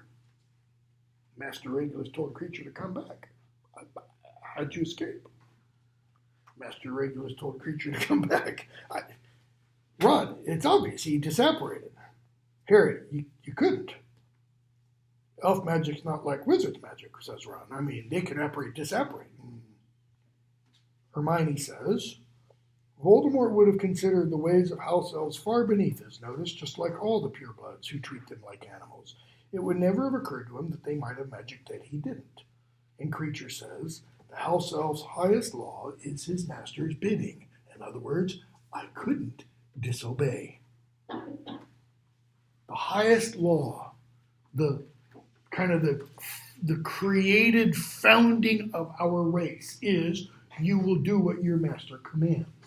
Well, Voldemort's not his master, is he? All right.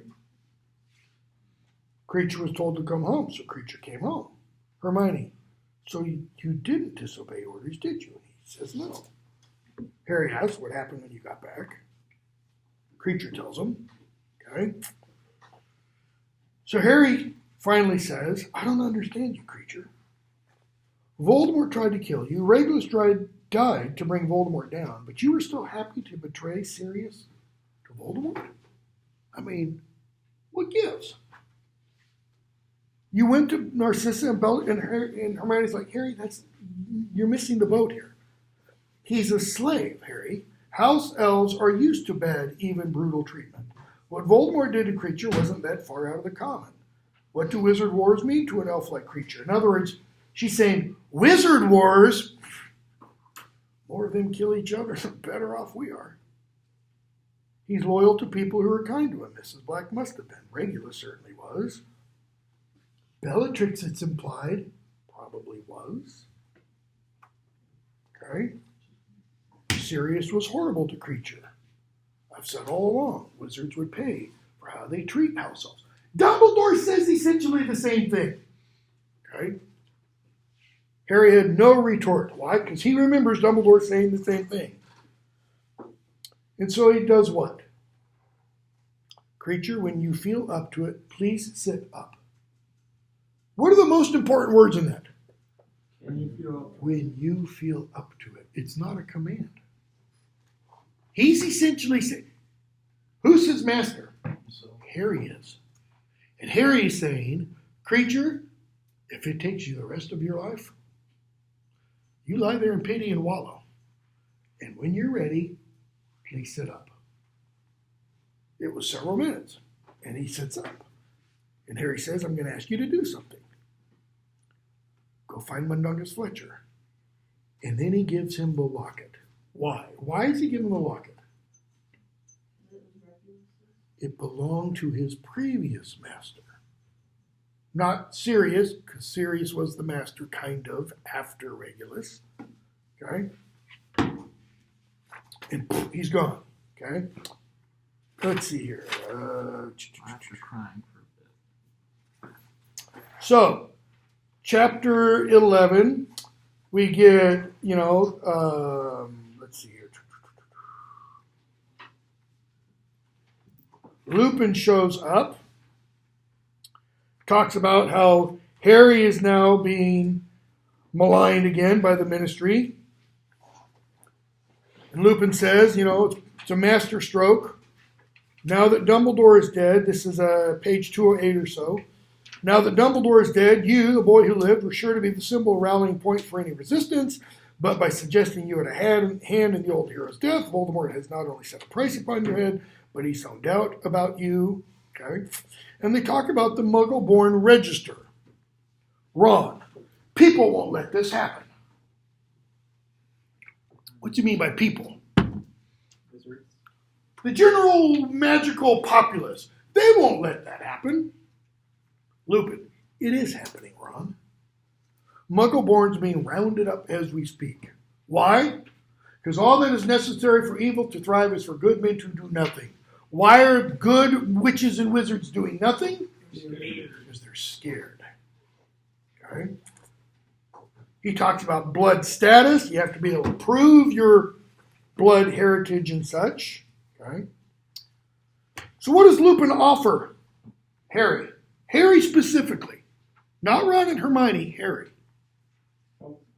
What kind of help? Protection. Protection, what else? You can act as his personal werewolf. Okay, all right. I'll go with you. I'll help you. I'll help you find your Horcruxes and such, even though he doesn't necessarily know about those. So Harry says, I think this is around 205, 210 or so.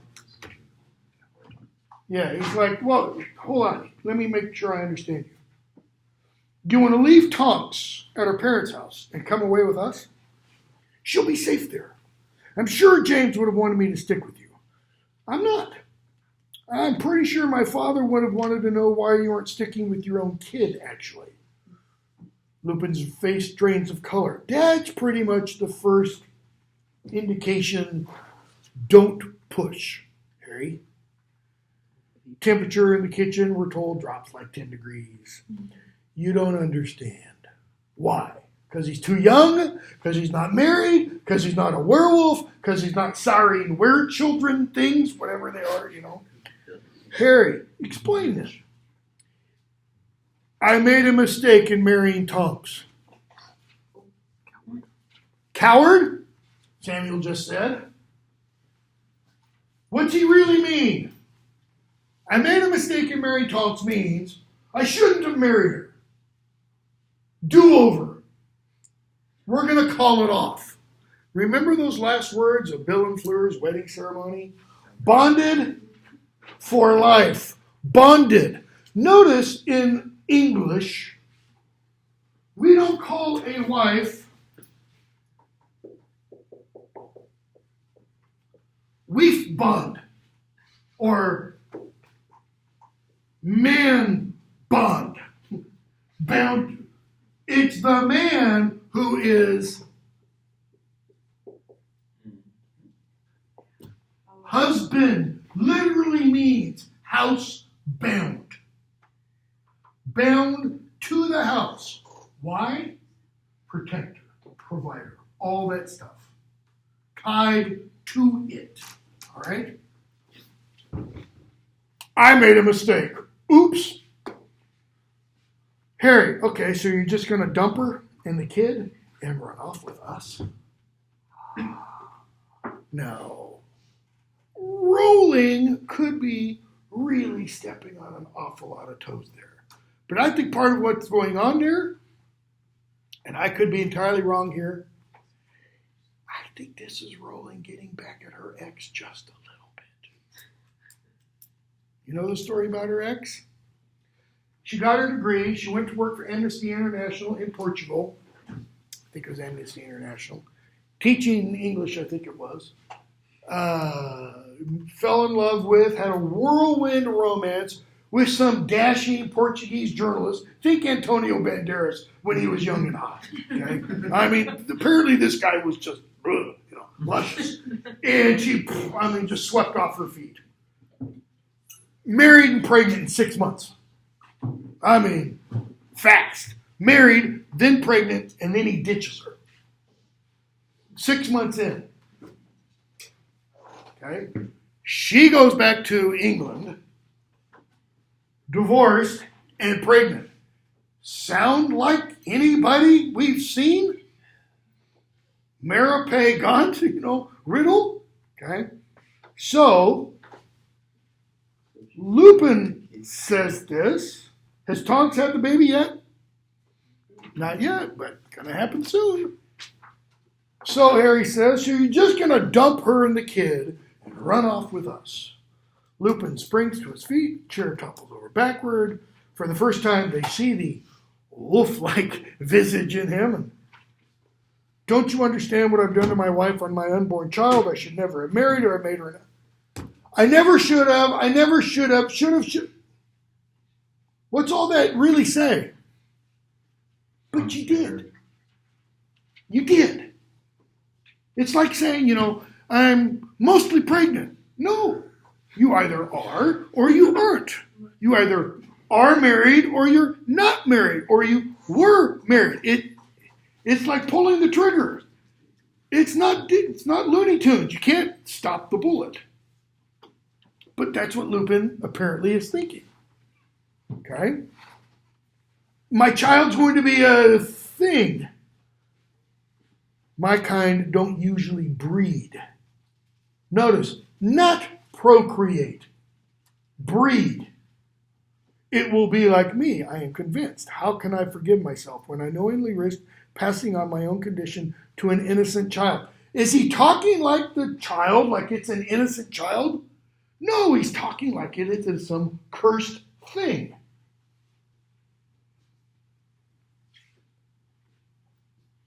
And if by some miracle it's not like me, then it will be better off 100 times so without a father of whom it must always be ashamed. Well, without a father, that's rich. Think of those who didn't have fathers or had very poor examples of fathers in the novels. Harry, Voldemort, Snape. Would Voldemort have been better off if he'd had a father? I think I said in here the other day, it might have been one of my other classes. There was a study done of 28 mass gun shootings. All males, 27 of them didn't have fathers in the home. At all. Just, okay? So, Hermione goes, Remus, no child could be ashamed of you. Harry's like, I don't know, I'd be pretty ashamed. If the new regime thinks Muggleborns are bad, what will they do to a half-werewolf whose father's in the order? My father died trying to protect my mother and me, and you reckon he'd tell you to abandon your kid to go on an adventure with us? How dare you? This isn't about her. Harry, I think you're feeling a bit of a daredevil. You want to step into Sirius's shoes, don't you? Now, why is Harry doing this? It's for one reason. To get him to go back. Exactly, to get him to leave. Go back to Tonks. Hermione, Harry, no. In other words, cross the line there, bud. I'd never, and this is when Harry pulls his ace out. I mean, I'd never have believed this. The man who taught me to fight Dementors. A coward. A coward. Remus draws his wand so fast, Harry has barely even reached for his own. In other words, you don't want to get in a gunslinging match with Lupin. And Lupin leaves. Hermione says, you went too far. He tells Hermione, don't look at me like that. Ron, don't you start on her. Hermione, no, we mustn't fight. Can't we all sing Kumbaya? You know. Ron, you shouldn't have told that stuff to Lupin. Harry, he had it coming. Notice what's in Harry's mind. Broken images were racing each other through his mind. Sirius falling through the veil. Dumbledore suspended, broken in midair. A flash of green light and his mother's voice. What are all those images? Harry's parent figures. Notice, his father's not there. Why? He didn't see his father die. He wasn't in the room when his father died. It's not a recollection. Dumbledore was. Sirius was. And his mother was. He had it coming. Parents, said Harry, shouldn't leave their kids. Unless they've got to. Go to the end of the novel. Why do Tonks and Lupin die?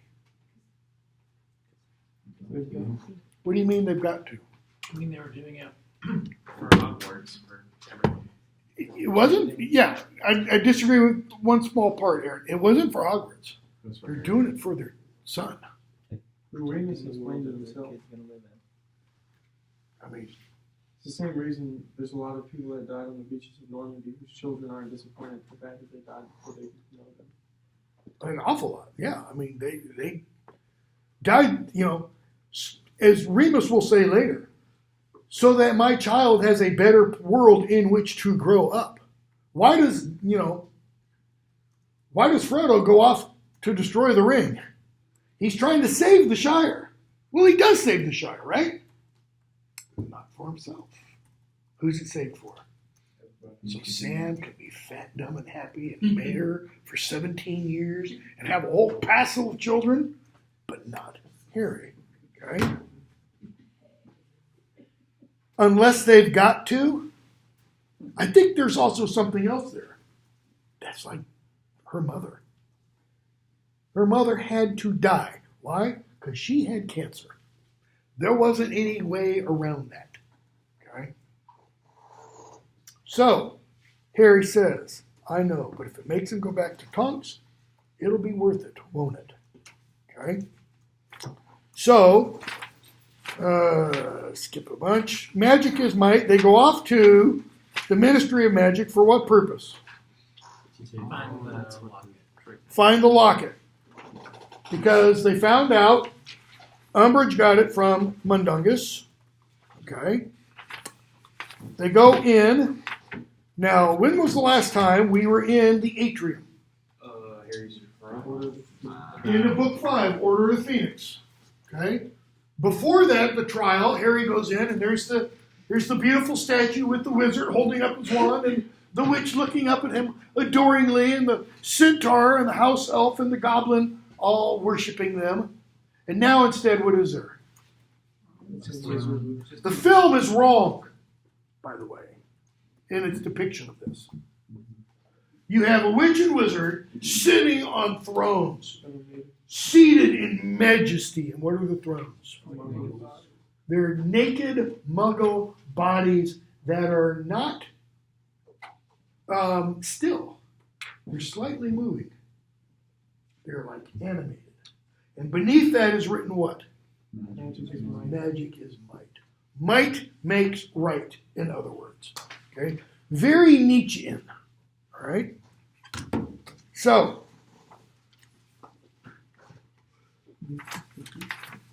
I'm going to skip a whole bunch. Skip the Muggle-born registration. So they get a few people out, Reg Cattermole and such. In chapter 14, we see the chapter dealing with the thief. Okay, Harry has the vision. He sees Voldemort do what? Excuse me. He sees Grindelwald. Okay, get what? The other one. From? Gregor. Grigorovich. Okay.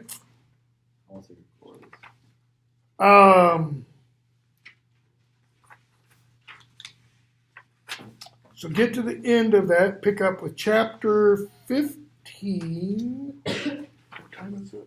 Yeah, we need to. Goblin's Revenge. As soon as Harry takes the locket off, he feels better. Okay, we were told that just before the end of the previous chapter. Take that back. Not quite just before. What page is that?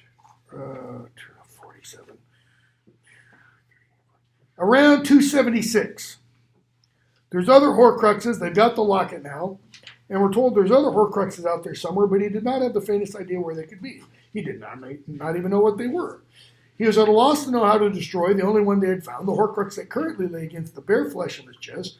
Curiously, had not taken heat from his body, but lay so cold against the skin, it might have just emerged from icy water. A little bit of foreshadowing. Okay?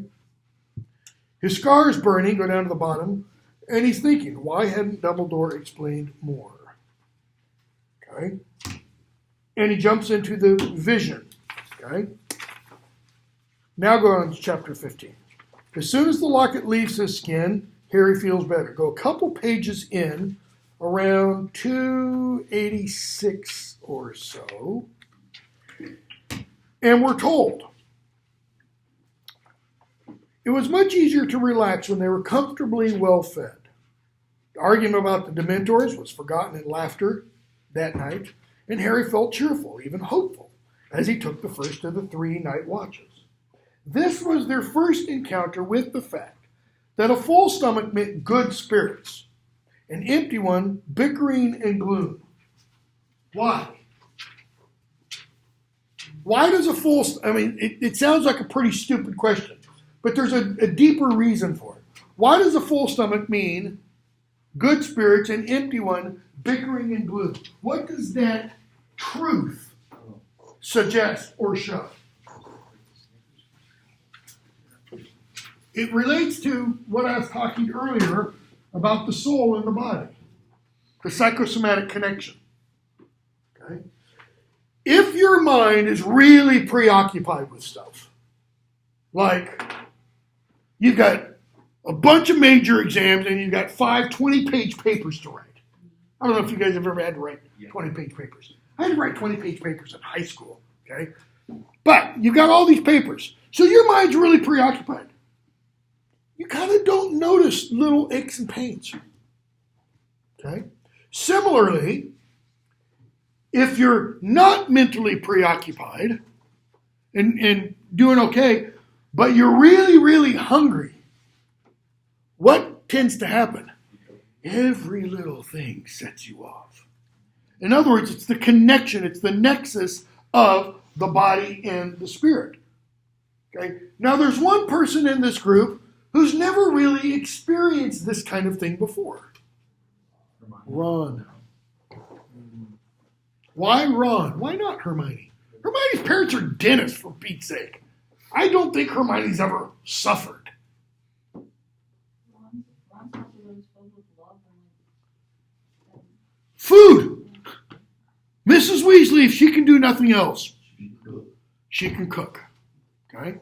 And she's a stay-at-home mom. And she's a stay-at-home mom. As opposed to a dentist mom. As opposed to a dentist mom who can't fix her teeth. I feel like the first half of this book is like a subtle, like, compare and contrast with Hermione and Harry being not from the magical world versus Ron's. Because with the scene with the locket, he's like, Accio didn't work, and Hermione's like, manually look for it. His house is magical.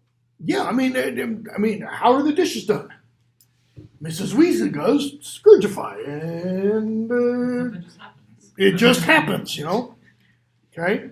So, Harry was the least surprised by this notice. Why? Because he had suffered periods of near starvation at the Dursleys. Hermione bore up reasonably well on those nights when they managed to scavenge nothing but berries or stale biscuits. Her temper perhaps a little shorter. Ron, however, had always been used to 3 delicious meals a day, courtesy of his mother or the Hogwarts house elves. Okay?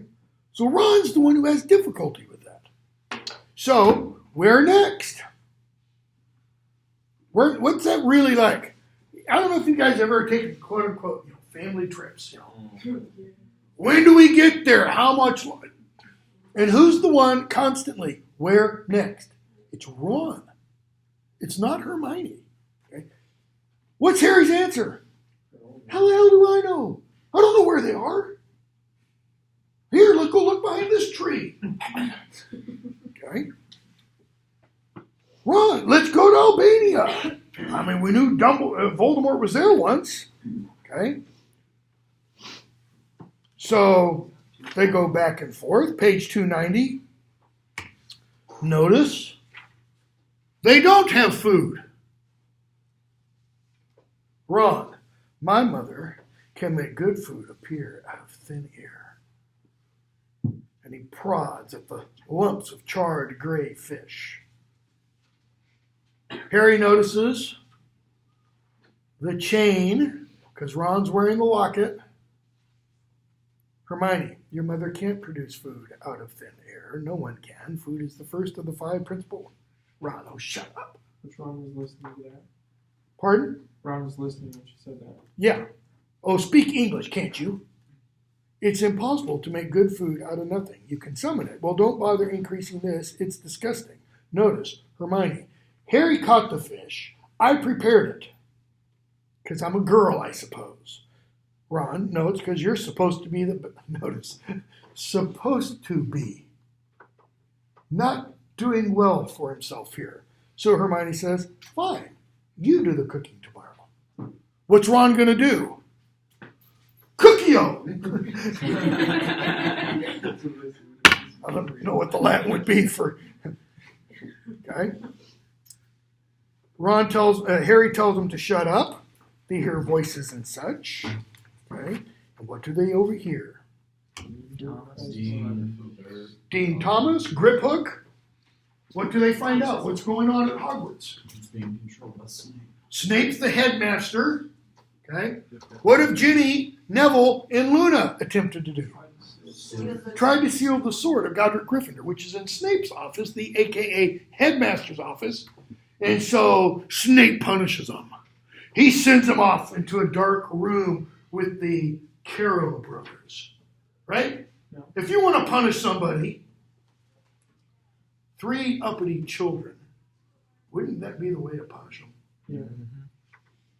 If you're a Death Eater, think of the Carroll twins. Who are they in our world? Ted Bundy and Jeffrey Dahmer. I'll slice them up, you eat them. You know, I mean, they're sick, twisted individuals. No. What do they get? Hagrid. Louder. And the Forbidden Forest. In the Forbidden Forest. What is this? This is Monopoly. This is picking up the community chess card. Go directly to go. I mean, this is party time. Hagrid, Forbidden Forest, centaurs, Grop. This is fun. Snape doesn't know this? Snape knows it. That's why he does it. Well, yeah, I know that. You know that. They don't realize this because they go, well, this would be that. I mean, Ginny, Neville, and Luna probably had a good laugh at Hagrid, the Forbidden Forest. I mean, they face plenty worse. And they don't even skim the surface to think about, you know, why would Snape do that? Well, what else do we hear? The swords of fake. Okay, so if the swords are fake, where's the real one? Sword can destroy Horcruxes. Goblin-made blades imbibe only that which destroys them. Harry stabbed the basilisk. Okay? So, Ron, who looks mean because he's all angry and stuff, still has the locket on. They take the locket off Ron. And Ron says something about Harry's parents being safely out of the way. And Harry's like, wow, my parents are dead. Mine could go the same way. And what do we see? End of that chapter. Ron says, all right, I'm out of here. Come on, Hermione. She's like, no. Why does Ron think Hermione's going to go with him? They're dating. Because there's something. And he says, I get it. You choose him. She goes, Ron, no. No there doesn't mean yes. It means, Ron, no, I don't choose, not that way, but. And Ron leaves. Why?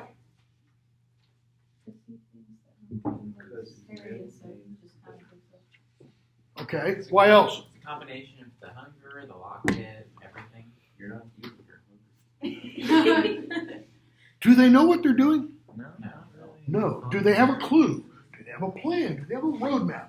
Do they have a crossword puzzle even? No. Not really. Sort of, in a way, with the Tales of Beedle the Bard. They don't know that yet. It's like Hermione hasn't read it yet. Okay? Chapter 16, Godric's Hollow. If we can get through this in 12 minutes. We have 44 pages. Yeah. So, page 313 or so. Harry couldn't hide it from himself. Ron had been right. Dumbledore had left him with virtually nothing. They had discovered one Horcrux. They had no means of destroying it. The others were unattainable. Hopelessness threatened to engulf him. A little bit of foreshadowing, because that hopelessness, it is going to engulf him on Christmas Eve or very early Christmas morning. One of the two. Okay? He was staggered now to think of his own presumption in accepting his friend's offers. Okay? Now Hermione is reading the Tales of Beedle the Bard. And she says, when Harry says, I've been thinking, and she says, I need your help. And she points out, I keep erasing it. Some people are really weird about the Deathly Hallows. I can't tell you the number of students maybe some of you, so I apologize, who've had these tattoos. I mean, I've seen them on people's backs, like big, massive ones. I've seen them on cheeks, shoulders, necks. Yeah, the whole 9 yards. It's a story, folks. It's not real. Anyways, she points it out, and Harry says, that's Grindelwald's mark. She's like, what? Page 316. And Harry's like, we need to go to Godric's Hollow. Yeah, I thought so. I think we have to. Do you hear me? Yeah, uh-huh. You want to go to Godric? I agree. We need to. Harry, what's there? Well, the sword, Harry. Dumbledore must have known you'd want to go back there, so Godric's Hollow is probably where the sword is, because it's Godric Gryffindor's birthplace. He's like, really? Wow. Okay. So she talks about, the history of magic and such. And we're told, around page 319, he was about to go home, about to return to the place where he had had a family. It was in Godric's Hollow that, but for Voldemort, he would have grown up, spent every school holiday. He could have invited friends to his house. He might have even had brothers and sisters. It would have been his mother who had made his 17th birthday cake, etc., etc. Okay? So Hermione goes to bed. He pulls out that photograph album that Hagrid gave him the first year, and he looks at old pictures. So they get to Godric's Hollow, and they arrive. They go into the small town around 3:22 or so, and Hermione says, Harry, I think it's Christmas Eve. Is it? Lost track of the date. She says, I'm sure it is. Well, they'll be in there, won't they? And she looks at the church and points to it. Your mom and dad, I can see the graveyard behind it. Now, notice the language. They'll be in there. She looks at the church and then says, I can see the graveyard behind it. Okay? They'll be in the graveyard, in the Christian church graveyard. Harry felt a thrill of something that was beyond excitement. So they start to go across the square. Every small town in England has a square. And in the center of that square, and the square is either going to have paths that go to it like this or like this. Okay? Usually won't be the same. I kind of imagine that this one's like this. Well, every town has a monument. And the monument was first built for World War I, and then it's after World War II, it gets other names added to it. So they start to make their way across the square.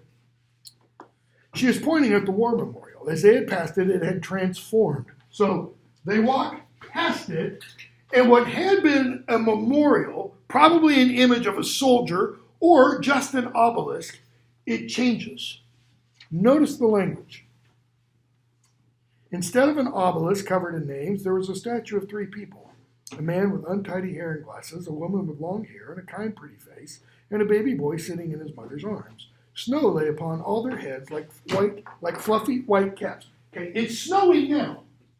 So the man is standing there, the woman is standing next to him, she's holding the baby, and where is the snow on all 3 of them? We're told one specific place.